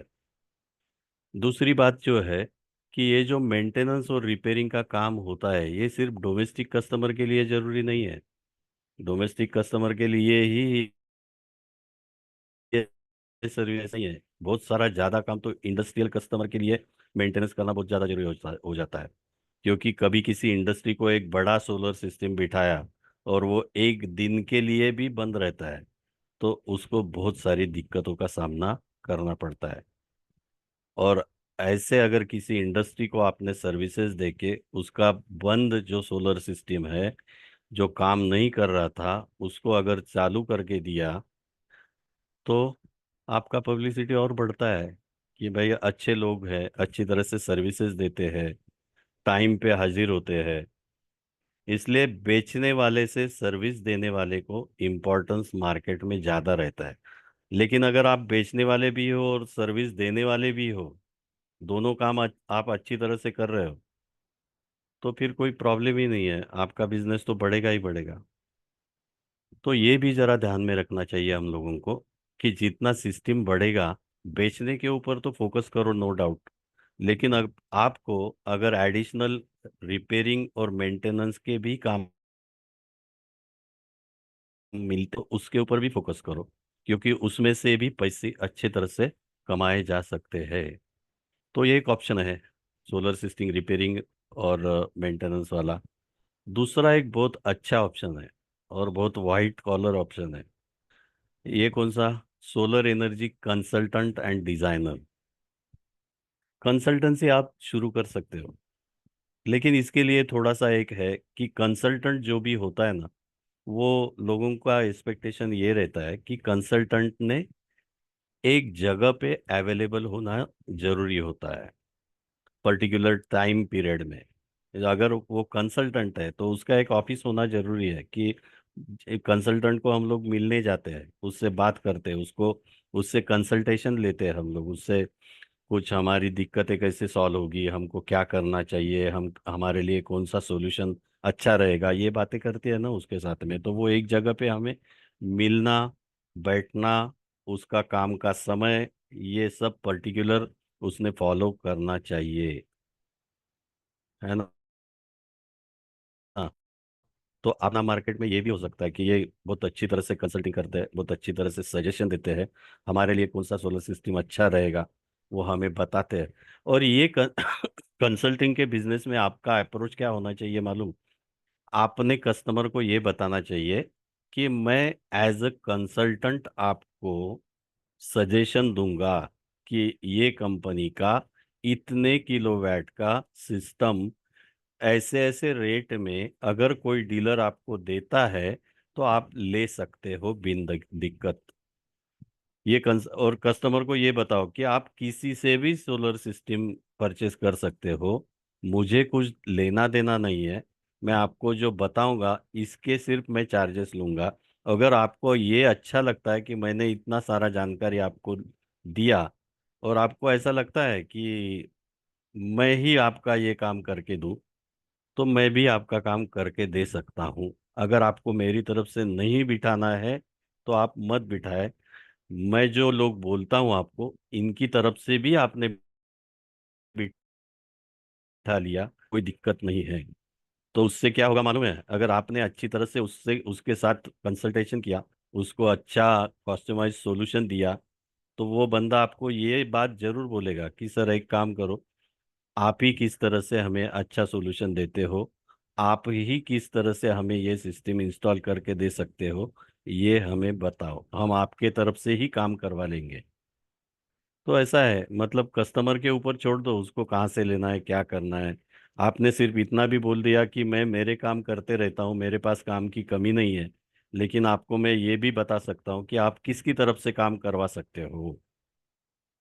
तो ये सारे सॉल्यूशंस। और एक यहाँ पे बिजनेस है, आपको सबको पता होगा, वो भी आजकल मार्केट में बहुत ज्यादा चलता है, लाइजनिंग। लाइजनिंग ये रिलेटेड किससे है? कौन बता सकता है लाइजनिंग की क्यों जरूरत पड़ती है सोलर सिस्टम में? गवर्नमेंट डॉक्यूमेंट्स इकट्ठा करना, परमिशंस लेना, ये सब हाँ, लाइजन। सब्सिडी के लिए। हाँ, लाइजनिंग मतलब क्या होता है कि एमएससीबी के जो ऑफिशियल्स है, एमएससीबी का जो स्टाफ है, क्योंकि देखो हम लोग जो ऑन ग्रिड सोलर सिस्टम बनाने वाले हैं, इंस्टॉल करने वाले हैं, तो हम लोग एक छोटा सा पावर जनरेटिंग सोर्स ही कस्टमर को देने वाले हैं। उसके टेरेस पे, उसके प्रीमाइसेस में हम लोग एक छोटा पावर सोर्स जो पावर जनरेट करेगा, और वो पावर कैसा रहेगा, जैसे एमएससीबी पावर हमारे घर में भेजती है उसी तरह का एक पावर सोर्स हम बना के कस्टमर को देंगे। और ऑन ग्रिड सोलर सिस्टम के बारे में मैंने कल भी ये बताया था कि ऑन ग्रिड सोलर सिस्टम को ऑन ग्रिड क्यों बोलते हैं, क्योंकि ऑन ग्रिड सोलर सिस्टम में से जो पावर जनरेट होगा वो हमारे घर में हम लोग यूज करेंगे। और अगर हम लोग यूज नहीं कर रहे हैं, हम लोग जब यूज नहीं कर रहे हैं, तो जो एक्सेस पावर रहेगा वो एमएससीबी के ग्रिड की तरफ भेजा जाएगा। हम लोग यूज कर रहे हैं तो कोई दिक्कत नहीं है, जितना जनरेट हो रहा है उतना ही हम लोग यूज कर रहे हैं, यूज कर पा रहे हैं, तो एमएससीबी को एक्सपोर्ट उस दिन कुछ नहीं होगा, एमएससीबी की तरफ कुछ भी नहीं जाएगा। लेकिन हम लोग, ऐसा कुछ रहता है कि हम लोग आज जितना जनरेट हो रहा है उसमें से थोड़ा ही यूज कर रहे हैं, 50% यूज कर रहे हैं, और 50% एमएससीबी की तरफ भेज रहे हैं। तो ये क्या हो गया, एक्सपोर्ट हो गया। जब एमएससीबी की तरफ हम लोग कुछ भेजते हैं तो उसको एक्सपोर्ट बोलते हैं, और जब एमएससीबी की तरफ से लेते हैं तो उसको इंपोर्ट बोलते हैं। इसलिए उसको वो grid, on grid solar system बोला जाता है। तो बेसिक पॉइंट ये है कि एमएससीबी का इंफ्रास्ट्रक्चर जो है, एमएससीबी की जो लाइंस है, ट्रांसमिशन लाइंस, उसके साथ ये हमारा सोलर सिस्टम कनेक्टेड होता है। तो अगर उनके इंफ्रास्ट्रक्चर को हम लोग कोई दूसरा वाला पावर सप्लाई कनेक्ट करने जा रहे हैं तो क्या करना पड़ेगा, उनके जो ऑफिशियल्स है, उनके जो इंजीनियर्स है, उनके साथ तो हमें बातचीत करना ही पड़ेगी, उनकी तरफ से अप्रूवल तो लेना ही पड़ेगा। और अप्रूवल लेने के लिए उनकी कुछ टर्म्स एंड कंडीशंस होती है, लोगों को फॉलो करना पड़ेगी। उसके लिए कुछ डॉक्यूमेंटेशन होता है, वो डॉक्यूमेंटेशन हमें करना जरूरी होता है। उसके लिए कुछ एप्लीकेशंस होते हैं, उसके लिए कुछ आपको अटैचमेंट्स लगाने पड़ते हैं, सिस्टम का डिज़ाइन उनको देना पड़ता है। आप लोग कौन से कंपोनेंट यूज़ करने वाले हो, कौन से ब्रांड के यूज़ करने वाले हो, उसका टेक्निकल स्पेसिफिकेशन क्या है, ये सारी चीज़ें हम लोगों को एमएससीबी के साथ में शेयर करना पड़ती है। और फिर क्या होता है कि उसके लिए जो डॉक्यूमेंटेशंस करना पड़ते हैं, जिस कुछ फाइल्स तैयार करना पड़ते हैं हम लोगों को, जो फाइल हमें हार्ड कॉपी भी एमएससीबी में सबमिट करना पड़ती है, कुछ ऑनलाइन पेपर सबमिशन होता है। तो ये सारे काम करने के लिए आपका एक अगर एजेंसी हो कि आप ये सारे काम कस्टमर को एज पर कस्टमर्स रिक्वायरमेंट पूरा करके दे सकते हो, तो कस्टमर आपके पास में अपने आप चले आते हैं कि भाई हमारा सिस्टम ये ऐसा ऐसा है, इसका हमें लाइजनिंग करके दो। ये कौन आएगा आपके साथ ये ऐसा पूछने के लिए, आपके लिए कौन सा कस्टमर ऑफिस में आएगा अगर आपका लाइजनिंग एजेंसी है, तो कौन आएगा आपके पास लाइजनिंग मुझे करके दो बोलने के लिए? बताओ कौन बता सकता है कि हाँ? House hold customer. नहीं, उसमें क्या होता है कि हाउस होल्ड कस्टमर आपके पास नहीं आएगा, उसको कुछ मालूम नहीं है, और वो तो खुद जो से। कुछ सिस्टम इंस्टॉल कर रहे हैं वो भी आते हैं, जो काम कर रहे हैं सब। यस। हाँ। अभी आप ये समझ लो कि ये सीक्वेंस क्या होता है, ये किस तरह से बिजनेस चलता है मार्केट में। लाइजनिंग करने वाला बंदा जो है ना, वो सिर्फ लाइजनिंग करेगा, उसमें भी उसको बहुत बहुत सारे काम मिलते हैं। मेरे कई बहुत सारे स्टूडेंट जो ऐसे हैं कि वो बाकी कुछ भी काम नहीं करते, वो बोलते हैं सर हम सिर्फ लाइजनिंग करते हैं, मेरे पास अभी 50 किलोवाट का लाइजनिंग का काम पेंडिंग पड़ा है, उसमें से ही मुझे फुर्सत नहीं मिल रही है। तो ये पेंडिंग पड़ा है मतलब उसके पास किसने दिया है ये काम? इंस्टॉलर लोगों ने दिया। इंस्टॉलर लोग खुद क्यों नहीं करते? अगर आप कल जाके इंस्टॉलर बन गए, आप सिस्टम इंटीग्रेटर बन गए, आप सीख लिया कि सोलर सिस्टम कैसे इंस्टॉल करना होता है, तो आदमी का क्या होता है ना कि मुझे तो अभी मैंने सीख लिया, तो अभी मुझे क्या करना है, मुझे मेरा बिजनेस बढ़ाना है। तो मुझे क्या करना पड़ेगा, नंबर ऑफ कस्टमर बढ़ाने पड़ेंगे। नंबर ऑफ कस्टमर बढ़ाने के लिए मुझे मार्केटिंग पे फोकस करना पड़ेगा, मुझे दिन में 2-4 लोगों को विजिट करना पड़ेगा, मुझे 2-3 साइट सर्वे कंडक्ट करना पड़ेगा, मेरे पास जो लोग मुझे मिलने आएंगे उनके साथ मुझे बात करना पड़ेंगी, है ना। मुझे कुछ डील, दिन में 1-2 डील मुझे क्लोज करना पड़ेंगे, ऑर्डर फाइनल करना पड़ेंगे। तो ये सारा करने से मेरा क्या होता है कि लाइजनिंग के तरफ ध्यान मैं नहीं दे पाता, क्योंकि मेरा फोकस क्या है, मुझे बिजनेस बढ़ाना है, मुझे नंबर ऑफ कस्टमर बढ़ाना है, मेरे कस्टमर की लिस्ट मुझे बढ़ानी है, और उसमें से मुझे मेरा प्रॉफिट कमाना है। और लाइजनिंग का वर्क कैसा होता है कि लाइजनिंग के वर्क के लिए आपको अलग से टाइम देना पड़ता है।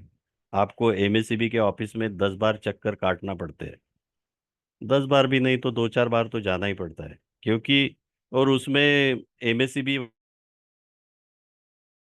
वालों का भी कुछ ऐसा नहीं बोल सकते हम लोग, क्योंकि उनको सिर्फ इतने ही काम नहीं है कि आप जाके बैठे और आपको तुरंत उन्होंने साइन करके दिया, आपका डॉक्यूमेंट फाइनल करके दिया। ऐसा नहीं कर सकते ना, क्योंकि आप मार्केट में अकेले नहीं हो सोलर सिस्टम बेचने वाले, बहुत सारे लोग बिजनेस करते हैं, बहुत सारे लोगों के पास बहुत सारे फाइल्स है, उनको ये पूरा देखना पड़ता है। क्योंकि आप लोग जो पावर सप्लाई बना रहे हो और उनके ग्रिड को कनेक्ट कर रहे हो, वो अच्छी तरह से वो आपने बनाया है कि नहीं, आप किस तरह से कौन सी चीज़ें यूज़ कर रहे हो, पूरा देखने के बाद आपको पूरा वो अप्रूवल्स देते हैं। आपके पूरी डॉक्यूमेंट्स वो अच्छी तरह से देखते हैं, एग्जामिन करते हैं। साइट पे आप आकर वो कुछ चीज़ें देखते भी है, इंस्पेक्शन भी करते हैं। तो ये इतना सारा काम करने के लिए आप अगर टाइम देने लग गए तो आप ऑर्डर के ऊपर फोकस नहीं कर पाओगे, और मल्टीपल कस्टमर्स आपके बढ़ नहीं पाएंगे मार्केट में। तो फिर डीलर लोग क्या करते हैं ना कि लाइजनिंग का जो वर्क है, अगर मेरे पास 3-3 किलोवाट के, 5-5 किलोवाट के 10 ऑर्डर आ गए, तो मैं क्या करूंगा, इसका पूरा लाइजनिंग किसी लाइजनिंग एजेंट के पास दे दूंगा कि भैया तू ये संभाल ले, पूरा लाइजनिंग मेरा तू ये मुझे निपटा के देना, फाइनल अप्रूवल मुझे ला के देना एमएससीबी के ऑफिस से, विथ ऑल परमिशंस। तो वो लाइजनिंग वाला ये सब काम देख लेता है। और ये आप लोग सिर्फ किसके ऊपर फोकस करोगे, नंबर ऑफ कस्टमर बढ़ाने के ऊपर, आपके इंस्टॉलेशन बढ़ाने के ऊपर। तो इस तरह से लाइजनिंग का भी बिजनेस आप बहुत अच्छी तरह से मार्केट में कर सकते हो। पैसे कैसे मिलते हैं उसमें, अच्छे मिलते हैं, अच्छा काम है। तो ये भी एक अपॉर्चुनिटी आपके लिए है। हम्म। अभी कल हम लोगों ने ये भी देखा था कि जिन लोगों को बिजनेस नहीं करना है लेकिन सर्विस करना है, सोलर सेक्टर में जॉब करना है, तो उनके लिए कौन सी अपॉर्चुनिटीज है। अभी सर्विस जिनको करना है, किसी फैक्ट्री के साथ ज्वाइन करना है, उनके साथ कुछ महीनों तक, कुछ सालों तक काम करके एक्सपीरियंस लेना है, वो किस तरह से फैक्ट्री या फिर कोई मैन्युफैक्चरर इंडस्ट्री, उनका अप्रोच क्या रहता है, वो किस तरह से प्रोडक्ट्सते हैं, किस तरह से पब्लिसिटी करते हैं, कौन से पॉइंट्स पे फोकस करते हैं, अपना प्रोडक्ट मार्केट में लॉन्च कैसे करते हैं, कस्टमर के साथ बातें कैसी करते हैं, और प्रोडक्ट को प्रमोट फाइनली कैसे करते हैं। तो ये मार्केटिंग का जो एक्सपीरियंस है, अगर आपको लेना है, आप लेना चाहते हो, तो ये भी एक अपॉर्चुनिटी आपके लिए अवेलेबल है। सोलर इंडस्ट्री भी अभी बहुत अच्छी तरह से ग्रो कर कर रही है, अलग अलग कंपनी अभी बढ़ चढ़ के सोलर में काम करने लग गई है। दूसरा एक होता है कि अगर आपको किसी कंपनी में, इंडस्ट्री में मैन्युफैक्चरर के साथ काम करना है और सेल्स में काम करना है, आपको सेल्स का एक्सपीरियंस लेना है, आपको डील क्लोजिंग में इंटरेस्ट है, आपको मार्केटिंग में इंटरेस्ट नहीं है, तो आपका जैसा इंटरेस्ट रहेगा वो हिसाब से आपका पोजीशन टेक ओवर कर सकते हो। तीसरी एक अपॉर्चुनिटी है इंडस्ट्रीज में, प्रोडक्शन।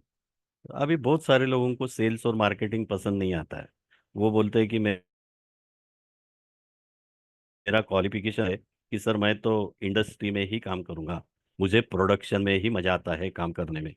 तो वो आपका चॉइस है, लेकिन अपॉर्चुनिटी वहां पर भी है। सोलर पैनल मैन्युफैक्चरिंग करने वाली बहुत सारी इंडस्ट्रीज अभी बढ़ रही है, और बढ़ेंगी, उनका एक्सपांशन भी बढ़ते रहेगा। तो वहाँ पे प्रोडक्शन के लिए प्रोडक्शन इंजीनियर्स की भी जरूरत, प्रोडक्शन में टेक्नीशियंस की भी जरूरत रहेंगी। तो ये सारी अपॉर्चुनिटीज आपको मिल सकती है। सिस्टम डिजाइनिंग करने वाली टीम रहती है हर एक इंडस्ट्री में। अगर आपको कुछ कंप्यूटर का नॉलेज है, आपको कंप्यूटर ग्राफिक्स का कुछ पता है, तो आप वो डिपार्टमेंट में भी काम कर सकते हो सोलर इंडस्ट्री में। सिस्टम का डिजाइनिंग क्या होता है, आप अभी भी कुछ कंस्ट्रक्शन करते हो, आप खुद के लिए कुछ मकान बनाते हो, कुछ बंगला बनाते हो, तो उसके लिए आप लोग पहले उसका डिजाइन लेते हो आर्किटेक्ट की तरफ से या फिर कॉन्ट्रैक्टर की तरफ से, जिसको प्लान बोलते हैं हम लोग, है ना, कंस्ट्रक्शन प्लान, फ्लोर प्लान बोलते हैं।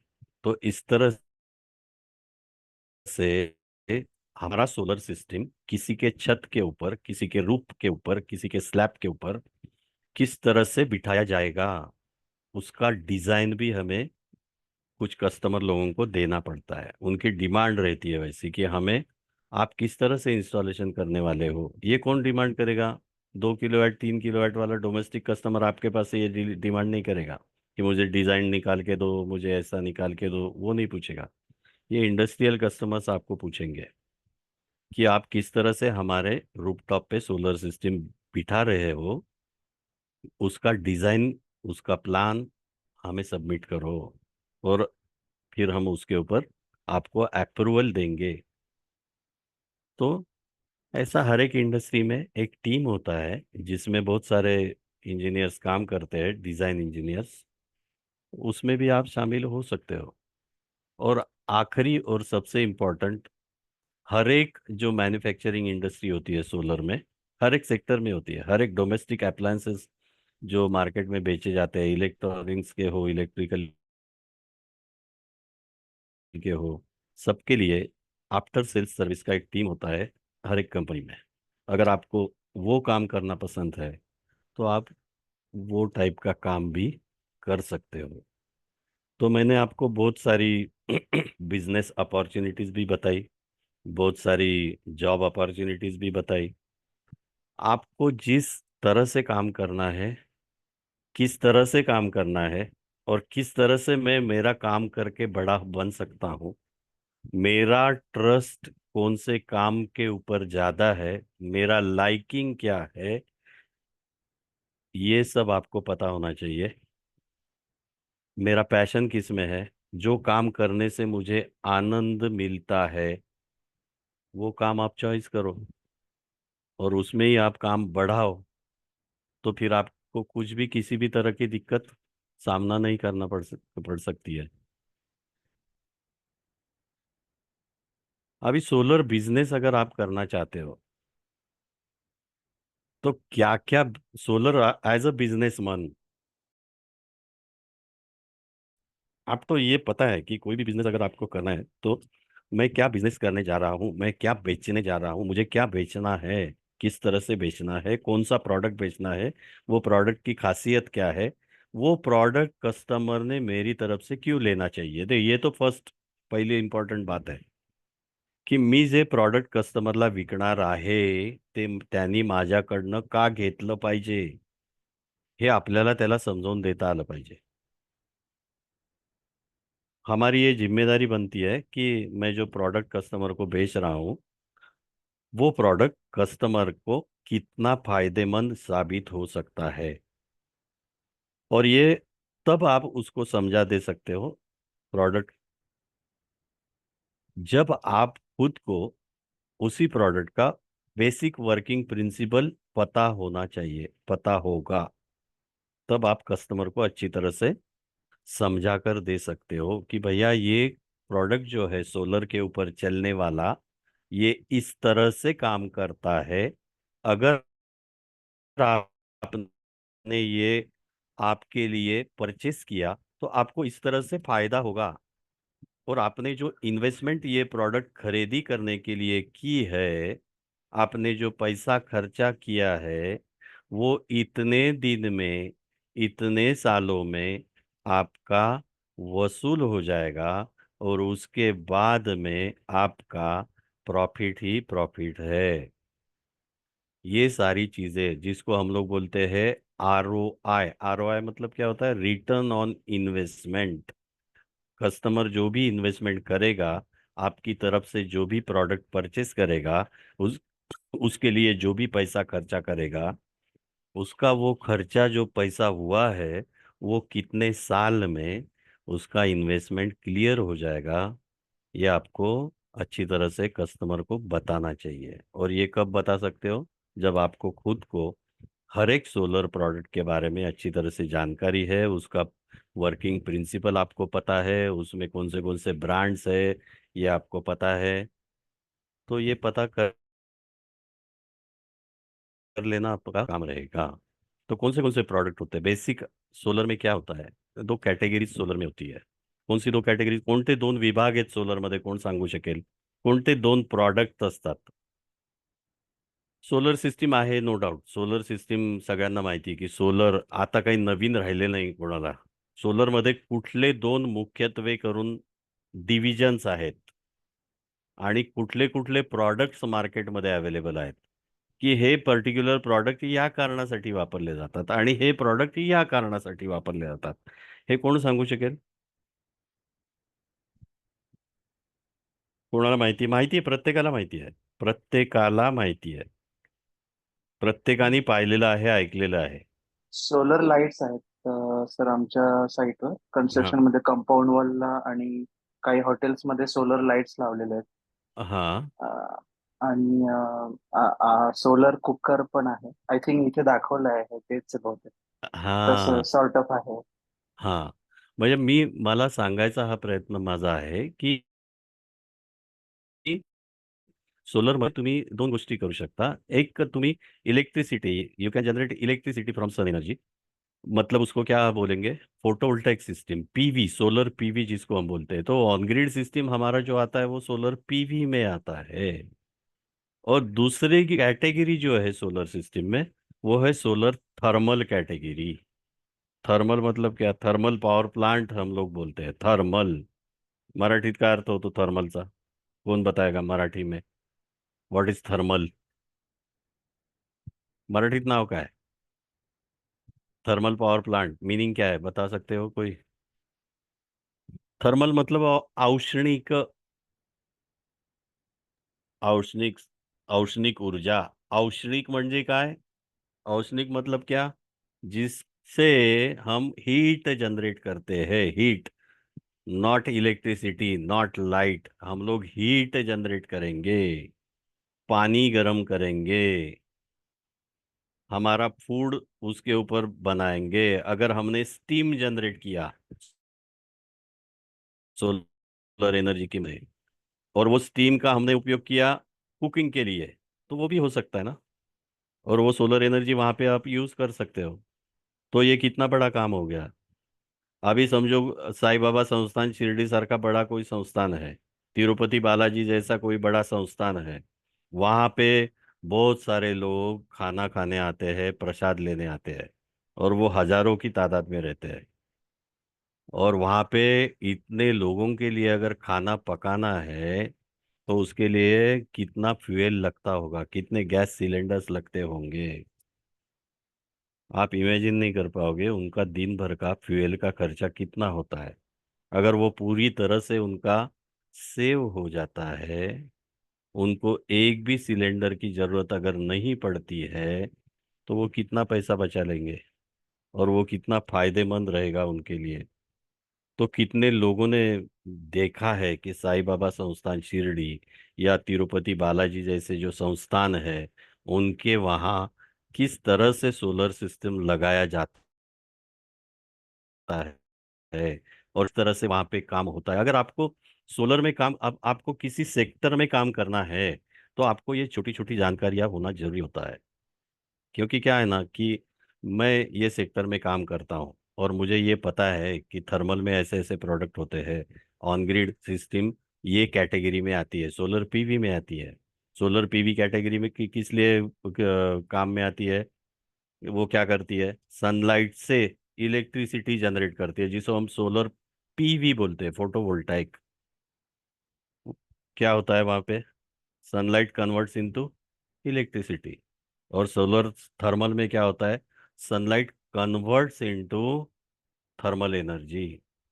तो ये बेसिकली दो कैटेगरी हो गई। तो इसमें से आपको कौन सा काम करना अच्छा लगता है, या फिर दोनों काम आप कर सकते हो? क्या कर सकते हो, क्यों नहीं कर सकते हो? अगर आप सोलर में काम करना चाहते हो तो दोनों काम साथ में कर सकते हो।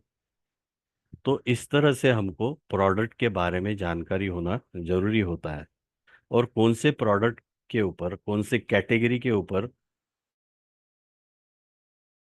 फोकस आना है, ये हम लोग किसके ऊपर डिसाइड करेंगे? कि मार्केट का ट्रेंड क्या है। कल भी मैंने बताया कि फिलहाल मार्केट में कौन सी कैटेगरी के प्रोडक्ट्स ज्यादा बेचे जा रहे हैं, और कौन सी कैटेगरी के प्रोडक्ट में सर्विसेज देने की अभी जरूरत पड़ रही है। तो ये भी हम लोगों को आइडेंटिफाई करते आना चाहिए, तो हम बैलेंस कर सकते हैं। हमारा सर्विसेज देने का बिजनेस भी अच्छी तरह से चलेगा, हमारा प्रोडक्ट सेलिंग का बिजनेस भी अच्छी तरह से चलेगा। तो इसलिए हमको क्या होना चाहिए? जानकारी होना चाहिए। दोनों दोनों जो कैटेगरीज है उनके बारे में जानकारी। अभी सोलर वाटर हीटर कौन सी कैटेगरी में आएगा? मैंने दो बेसिक कैटेगरी आपको बता दी। Solar water heater, solar water heater thermal thermal. Thermal में आएगा। वो क्या करेगा? वो इलेक्ट्रिसिटी तो जनरेट करता नहीं है, वो पानी को गर्म करता है, मतलब हीट क्रिएट करता है। आपको मैं बताऊंगा तो थोड़ा ये लगेगा कि आज भी मार्केट में बहुत सारे लोगों को पता नहीं है कि सोलर वाटर हीटर में पानी गर्म किस तरह से होता है, उसका वर्क प्रिंसिपल क्या है। हाँ, ऐसा है शायद कि 50% लोगों को पता होगा, लेकिन 50% लोगों को आप पूछो, नहीं मालूम उनको कि किस तरह से पानी गर्म होता है सोलर वाटर हीटर में, उसका वर्किंग प्रिंसिपल क्या है, नहीं मालूम होता है। उन्होंने देखा है, जरूर देखा है, उनके बहुत सारे रिश्तेदारों में, दोस्तों में सोलर वाटर हीटर यूज किया भी जाता है, लेकिन उनको ये नहीं मालूम होता कि पानी गर्म कैसे होता है। उनको ये पता होता है सोलर के ऊपर से पानी गर्म होता है। तो ये बहुत सारी चीजें हैं मार्केट में, और भी बहुत ज्यादा अवेयरनेस क्रिएट करने की जरूरत है। अगर आप वो काम अच्छी तरह से करते हो तो आप भी बिजनेस में बहुत अच्छी तरह से सक्सेस ले सकते हो। तो ये प्रोडक्ट है सोलर वाटर हीटर। आपको लगेगा कि सर सोलर वाटर हीटर आज कौन लेता है, अभी तो ऑन ग्रिड सिस्टम आ गया, उससे तो लाइट बिल जीरो आ जाता है। मतलब मेरे घर में मैं अगर गीजर भी चलाता हूँ तो मुझे इलेक्ट्रिसिटी का बिल तो आने वाला नहीं है। बात 100% सही है, it is true, very true. But ऐसा भी है मार्केट में कि सोलर ऑन ग्रिड सिस्टम बिठाने के लिए कम से कम 1.5 लाख 2 लाख रुपए का खर्च आता है। तो बहुत सारे लोग ऐसे होते हैं कि जब नया बंगला बांधते हैं, नया कंस्ट्रक्शन कुछ बनाते हैं, खुद के लिए कुछ रेसिडेंशियल प्रॉपर्टी वो बना लेते हैं, तो वो बंगला कंस्ट्रक्शन करने में बहुत सारे लोगों का बहुत सारा लोन होता है, बहुत सारे पैसे खर्चे हो जाते हैं, और फाइनली क्या होता है ना कि सब काम निपटने के बाद में उनके पास फिर ये सोलर के लिए खर्चा करने के लिए उतना प्रोविजन नहीं होता है। लेकिन उनको ये तो लगते रहता है कि मैंने इतना बड़ा बंगला अगर बनवाया है तो एक तो भी सोलर का प्रोडक्ट में लगा लो, और मेरा थोड़ा बहुत तो इलेक्ट्रिसिटी का सेविंग मैं कर पाऊँ। तो उसके लिए वो क्या करते हैं फिर लोग कि ठीक है, हम लोग ऑन ग्रिड सिस्टम तो बिठाएंगे, वो तो हमें बिठाना ही है, लेकिन फिलहाल हमें कुछ ऐसा सोल्यूशन दे सकते हो क्या कि हमारा जो गीजर है उसके अलावा हम सोलर का कुछ यूज करके गर्म पानी कर सके। तो आप दे सकते हो solar water heater. Solar water heater जिसने अगर द 50-60 लाख रुपए का बंगला अगर बनाया है, तो वैसे तो उसको 1.5-2 लाख का भी कुछ ये ज्यादा नहीं होता खर्चा सोलर पीवी सिस्टम, मतलब ऑन ग्रिड बिठाने के लिए। लेकिन क्या है, वो अगर बंगला जब कंस्ट्रक्शन कर रहा है और वो बंगले के लिए कंस्ट्रक्शन के लिए उसकी फाइनेंशियल प्रोविजन वो डिजाइन कर रहा है, वो सब सोच रहा है, उसी वक्त अगर किसी ने उसको बताया, सजेशन दिया कि सर आप इतना खर्चा करने वाले हो तो थोड़ा provision solar on grid PV system के लिए भी बाजू में रखो, तब जाके वो फाइनेंशियल प्लानिंग कर सकता है। अगर उसी राइट टाइम पे आप लोगों ने उसके साथ अप्रोच किया तो आपको ऑन ग्रिड सिस्टम का भी उसका ऑर्डर मिल सकता है। तो वो वाटर हीटर नहीं बिठाएगा, वो ऑन ग्रिड सिस्टम बिठाएगा। तो फिर वाटर हीटर का मार्केट अभी खत्म हो गया क्या? ऐसा नहीं है। बहुत सारे सिटी में, बहुत छोटे छोटे गांव में अभी भी सोलर वाटर हीटर लगाए जाते हैं। लेकिन हाँ, ये जरूर है कि जितने सारे सोलर वाटर हीटर पहले बेचे जाते थे उतने ज्यादा अभी बेचे नहीं जाते। लेकिन फिर थर्मल पावर प्लांट या फिर कुकिंग प्लांट, इनकी जरूरत है क्या? बहुत सारे जगह पे है। कहाँ कहाँ पे है ये भी मैं आपको बता सकता हूँ। तो आपको ये प्रोडक्ट कैटेगरी खुद को चूज करना पड़ेंगी, किस में हमें काम करना है। तो ये सारे छोटे थर्मल वाले प्रोडक्ट मैंने आपके स्क्रीन पे अभी दिखाए हैं आपको। ये सोलर वाटर हीटर्स है। इसमें अलग अलग टाइप्स होते हैं। एक एटीसी टाइप का होता है, एक फ्लैट प्लेट होता है, ये सोलर कुकर है, ये सोलर ड्रायर है, नीला जो ब्लू कलर का बॉक्स आपको दिख रहा है। एक पैराबोलिक सोलर कुकर दिख रहा है आपको, जिसमें हम लोग हमारे घर का खुद का प्रेशर कुकर रख के कुकिंग कर सकते हैं। आगे फिर ये सोलर पीवी के प्रोडक्ट्स है, कल भी मैंने ये आपको स्लाइड दिखाया था। तो ये इतने सारे प्रोडक्ट्स है सोलर पीवी के, ये सारे के सारे आप बेच सकते हो क्या? बेच सकते हो, इसमें कोई दिक्कत नहीं है। लेकिन आप अगर आपकी खुद की कुछ स्पेशलिटी या आइडेंटिटी क्रिएट करना चाहते हो मार्केट में, तो किसी एक प्रोडक्ट के ऊपर आप फोकस करना जरूरी होता है, और उसमें अपना स्पेशलिटी बना लेना बहुत ही अच्छा रहता है। और शुरू शुरू में अगर आप बिजनेस शुरू करते हो, तो शुरू में कौन से सोलर प्रोडक्ट बेचना चाहिए और कौन से सोलर प्रोडक्ट बेचना अवॉइड करना चाहिए, ये हम लोग आपको बताते हैं। क्योंकि क्या है ना, शुरू में अगर आप ऐसे सोलर प्रोडक्ट बेचोगे मार्केट में जिसमें कि प्रॉब्लम्स ज़्यादा आते हैं, कौन बता सकता है कि कौन से प्रोडक्ट हम लोग मार्केट में शुरू में अगर बेचेंगे तो उसमें थोड़ी कंप्लेंट जल्दी आने के चांसेस रहते हैं। सोलर पीवी के बोल रहा हूं मैं, थर्मल के नहीं। आपको क्या लगता है कि मैं सोलर पीवी में अगर शुरू शुरू में ऐसे कोई वाटर प्रोडक्ट? पंप। हाँ, वाटर पंप और घरेलू चीजें जैसे पंखे, लाइट्स। हाँ, वाटर पंप तो एक एकदम एकदम करेक्ट आंसर है। और दूसरा जो है सोलर ऑफ ग्रिड सिस्टम, जिस सिस्टम में बैटरी रहेगी। बैटरी को क्या होता है? मेंटेनेंस होता है। अगर प्रॉपर टाइम पे आप मेंटेनेंस नहीं ऐड करोगे तो उसमें दिक्कतें आना चालू हो जाएगी, प्रॉब्लम्स क्रिएट हो जाएंगे, और कस्टमर नाराज होगा। कस्टमर नाराज होगा तो उसके साथ आपका झगड़ा होगा, दो बातें हो जाएगी, और मार्केट में आपका नाम स्पॉइल हो जाएगा। और पैसा भी इतना आप उसमें ज़्यादा कमाओगे नहीं, जितना ज़्यादा आपका खुद का नाम खराब कर लोगे मार्केट में। तो ऐसी चीज़ों से बचना है। कौन सी चीज़ें मार्केट में शुरू में बेचना है और कौन सी अवॉइड करना है, ये आपको अच्छी तरह से पता होना चाहिए। हाँ, एक बार आप मार्केट में सेट हो जाते हो, आपका आइडेंटिटी क्रिएट हो जाता है, तो उतना नॉलेज भी आपका बढ़ जाता है कि हाँ ठीक है भैया, मैं अभी ये सारी चीज़ें इस तरह से बेच सकता हूँ। मुझे अच्छी तरह से पता है कौन से ब्रांड का कौन सा चीज़ अच्छी तरह से काम करता है, किसका कंप्लेंट रेशो कम है। तब जाके आप वो चीज़ों को मार्केट में बेचना शुरू करो।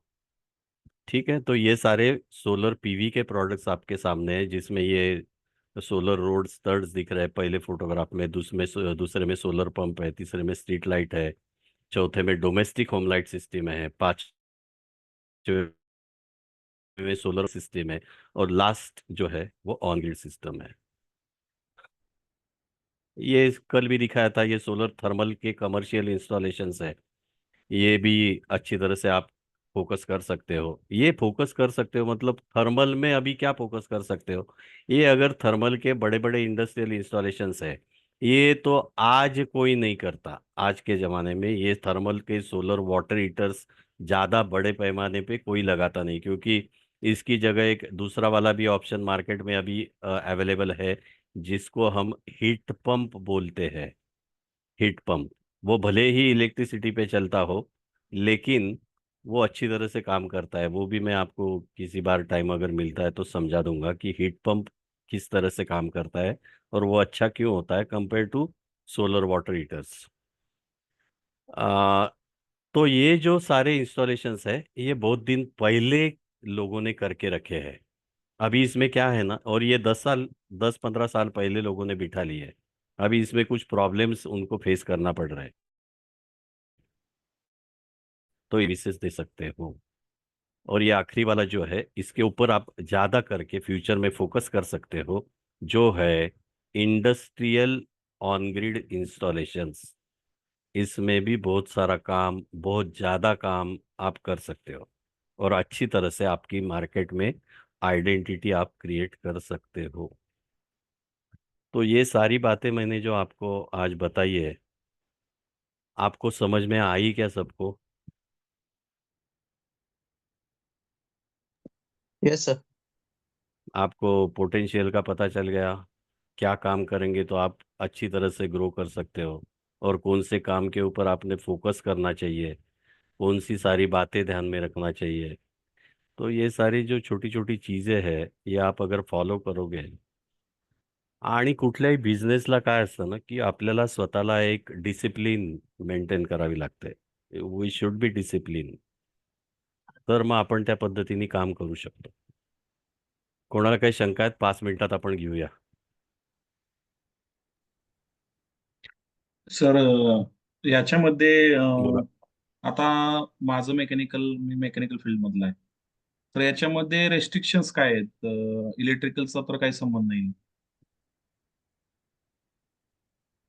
काय म्हणताय? मेकॅनिकल फील्डमधले आहात? बोला. हा, मग आता ह्याच्या फील्डमध्ये काम करताना रेस्ट्रिक्शन्स काय येऊ शकतात? नाही, तुम्हाला कसल्या रिस्ट्रिक्शन्स आहेत? तुम्ही आता मेकॅनिकल.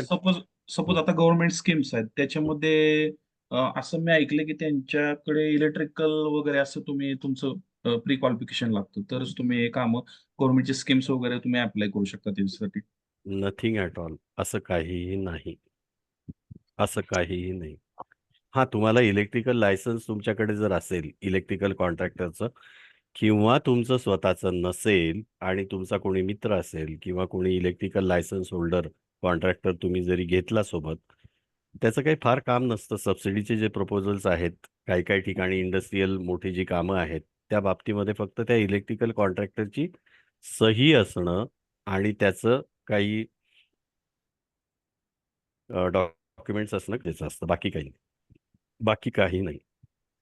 आणि सर आता इन्स्टॉलेशन आपण ज्यावेळी करणार हं, आता ज्यानंतर आपला बिझनेस वाढणार समजा 10 किलोवॅट किंवा 20 किलोवॅटच्या पुढे गेला किंवा हं, लेट सपोज 100 किलोवॅटच्या पुढे गेला तर हं. त्यानंतर जो मेंटेनन्स आहे त्याच्यासाठी जी स्किल्ड लेबर आहे किंवा स्किल्ड जे मॅनपॉवर ती कशी अवेलेबल करणार आपण आपण तर सगळ्या ठिकाणी पोहोचू शकत नाही.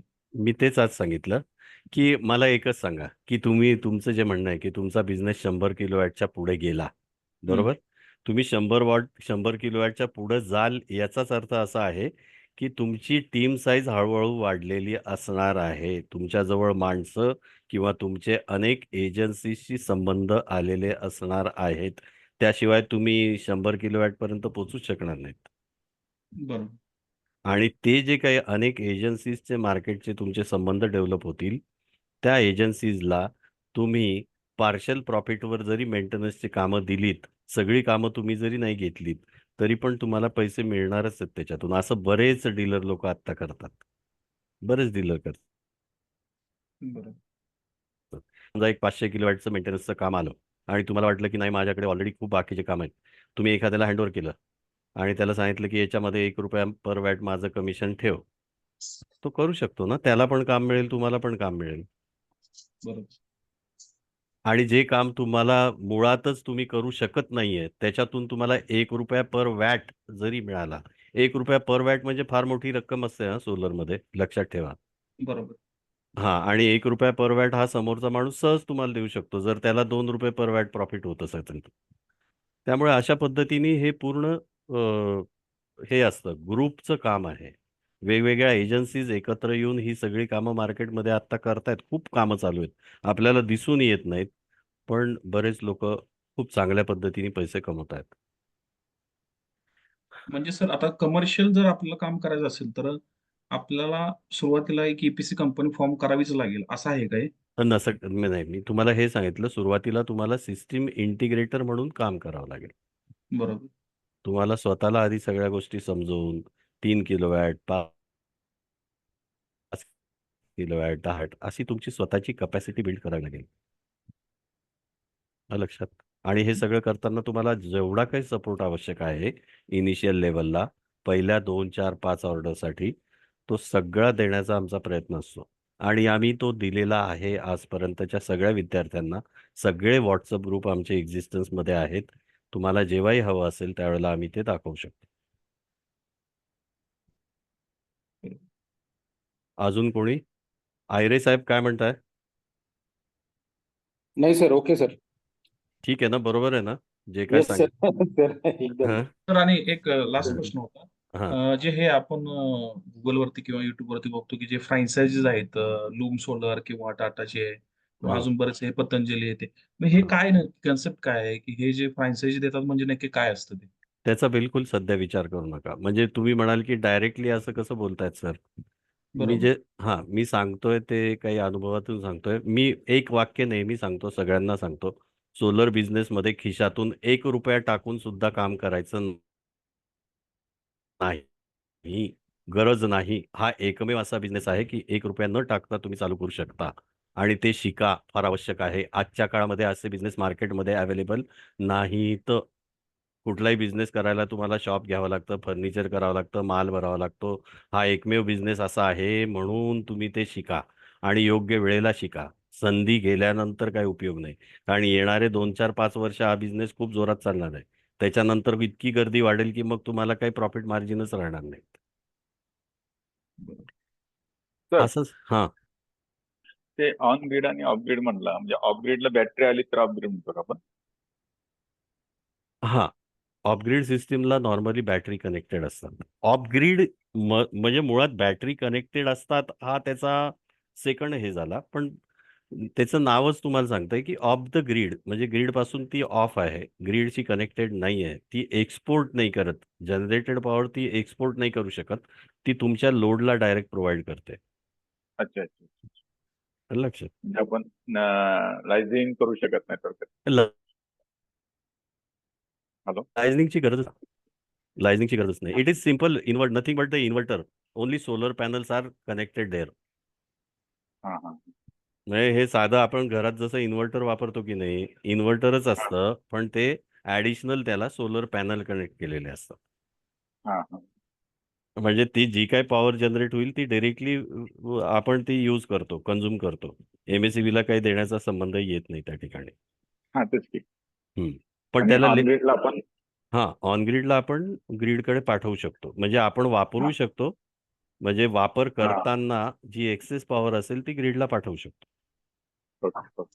आणि त्याचं आपल्याला कॉम्पेन्सेशन मिळू शकतं, की आपण किती जनरेशन पाठवलं एम-एस-ई-बीकडे आणि किती वापरलं याचा जो ज्याचं हिशोब होईल, तोच आपल्याला पे करायचा असतो. आणि नॉर्मली तो आपण सिस्टम डिझाईनच अशी करतो, की आपण बिलिंग हिस्ट्रीनुसार सिस्टम बसवतो. बिलिंगची हिस्ट्री असते की नाही आपल्या लाईट बिलावर. हो हो हो बरोबर आहे. त्याच्यानुसार आपण सिस्टम बसवतो. म्हणजे आपल्याला कन्झम्पशनचा पॅटर्न माहीत असतो कस्टमरच्या आणि आपण ते हां प्रॉपर सोल्युशन दिलं तर आपल्याला लाईट बिल 0च येणार. बरोबर. आलं लक्षात? हो हो आलं. ठीक आहे. थांबूया आपण जर कोणाला काही शंका नसतील तर. सर आता चांगले हॅलो. हां, बोला, बोला. हा सर आता चांगले बिझनेसच्या ऑपॉर्च्युनिटीज वर चांगली माहिती मिळाली, इन्फॉर्मेटिव्ह होती. तर हां, त्या रिलेटेड एकच फक्त स्मॉल क्वेश्चन आहे की आपल्याला जे सर्टिफिकेट मिळेल ते हां. सर्टिफिकेट आम्हाला मार्केटमध्ये ऑथराईज करेल ना, की हो, तसं काही आहे ना, म्हणजे नाही, नाही. पुढे कुठेही प्रॉब्लेम नाही येणार ना. मी तुम्हाला एक सांगतो.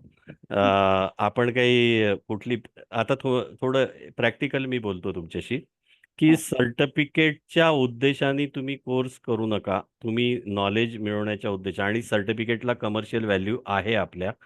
इतकंच नाही तर आपल्याकडे पुण्यातल्या बऱ्याच इंडस्ट्रीजचे कॉल येतात, की तुमच्याकडे तयार झालेले स्टुडंट्स आमच्याकडे पाठवा. म्हणजे तेवढा ट्रस्ट आपला बिल्ड झालेला आहे. आपण काही स्टुडंट्सला त्यांच्या कंपनीत नोकऱ्या पण लावून दिल्या आहेत. त्या लोकांनी तर सर्टिफिकेट पण पाहिले नाहीत त्या लोकांचे. आलं लक्षात? नंबर 1. अच्छा. आणि सर्टिफिकेट तुमच्याजवळ आहे का किंवा तुम्ही कुठली डिग्री घेतली आहे हे कुठलाही कस्टमर तुम्हाला नाही. पण तरी देखील आपल्या आपल्या हॅलो कोणाचा तरी माईक चालू आहे. हां. तर त्या सर्टिफिकेटला कमर्शियल व्हॅल्यू अशा दृष्टीने आहे, की तुम्ही एक प्रॉपर ट्रेनिंग घेतलेलं आहे, एवढीच. आलं लक्षात? हो हो बरोबर, म्हणजे पॉइंट हा अगदी बरोबर आहे की म्हणजे हे जे कोर्स आहे तो सगळा ट्रेनिंग साठीच आहे, अगदी बरोबर. हा म्हणजे ही समजा इन फ्युचर एमएसएमई मध्ये काही जर आपल्याला म्हणजे आम्हाला बिझनेस साठी म्हणून हेल्प करायला घ्यायची लागली तर त्यासाठी असं काही रिक्वायरमेंट्स नसतील ना की तुम्ही ऑथराईज आहात का सोलरचं काम करा, किंवा नाही मग इव्हन किंवा हा इव्हन कस्टमरला सुद्धा कस्टमर विचारतात ना की तुम्ही खरंच सोलरची तुम्हाला माहिती आहे का, तर त्यावेळी सांगता येतं आम्ही असं असं आहे. हा हा हा तुम्ही हे बघा त्या पॉइंट ऑफ व्ह्यू मध्ये. येस येस येस म्हणजे तुम्हाला एखादं काही फायनान्स अवेल करायचं असेल, काही हा घ्यायचं हा असेल, हो त्यावेळेला हा बँक तुम्हाला विचारते की तुम्ही काही प्रॉपर ट्रेनिंग घेतलंय का, कुठून घेतलं असेल तर आम्हाला दाखवा कुठून घेतलंय, काय केलंय. हा तर त्यावेळेला तुम्ही ते सर्टिफिकेट दाखवू शकता. पण कस्टमरला दाखवण्यासाठी कस्टमर कोणी मागत नाही तुमचं सर्टिफिकेट. नाही, हा हा बरं बरं अच्छा. डॉक्युमेंटेशनची गरज आहे आणि तुम्ही ट्रेनिंग घेतलेलं आहे अशा ठिकाणी हो हे सर्टिफिकेट तुम्ही जोडू शकता. No doubt no doubt. हा तेच होतं ना, परफेक्ट. हां, हो हां, हां. हो पण असा गैरसमज कोणाचा होऊ नये, की हे हो काही हो गव्हर्नमेंटचं सर्टिफिकेट आहे का? हे कुठल्या गव्हर्नमेंट ऑर्गनायझेशनशी टाइप आहे का? असं काहीही नाही. तुम्हाला मिसगाईड करण्याचा बिलकुल हेतू नाही. कुठल्याही इन्स्टिट्यूटचं एक स्वतःचं रेप्युटेशन असतं आणि त्या रेप्युटेशनवर आधारित हे सर्टिफिकेट तुमचं काम करून देऊ शकेल. Yes okay okay. ठीक है? हो हो हो. चलो. हेलो हाँ, सर, मैंने हाइब्रिड सोलर के बारे में कुछ सुना था, उसके बारे में कुछ बता सकते हो आप? हाइब्रिड सोलर ये बहुत बड़ा सब्जेक्ट है। बता तो मैं बहुत कुछ सकता हूँ अभी, लेकिन हम्म, हाँ इन शॉर्ट मैं आपको ये बताऊंगा। हाइब्रिड सोलर मतलब ये क्या है कि hybrid on grid solar system के बारे में आपने सुना होगा।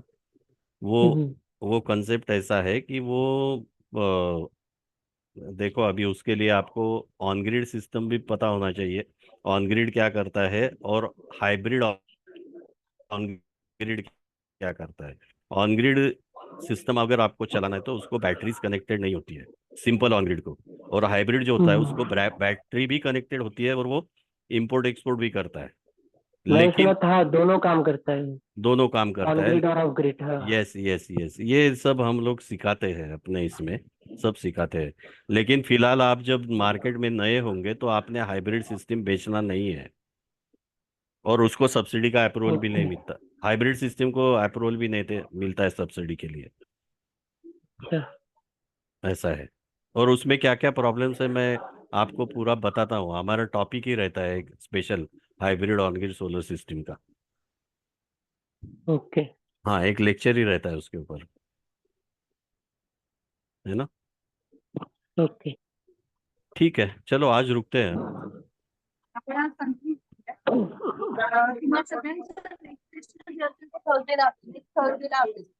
तसं तुम्हाला व्हॉट्सअपवर आता मेसेज येऊन जाईल. त्यासाठी तुम्हाला मेसेज एक सेशन विषयी. चालेल. तुमचा आवाज नाही क्लिअर आला. तुमचं नेक्स्ट हेलो सेशन नेक्स्ट गुरुवारी असेल. बरं बरं ठीक आहे. नारायण जी गुड नाईट, तुमचा मेसेज वाचला मी.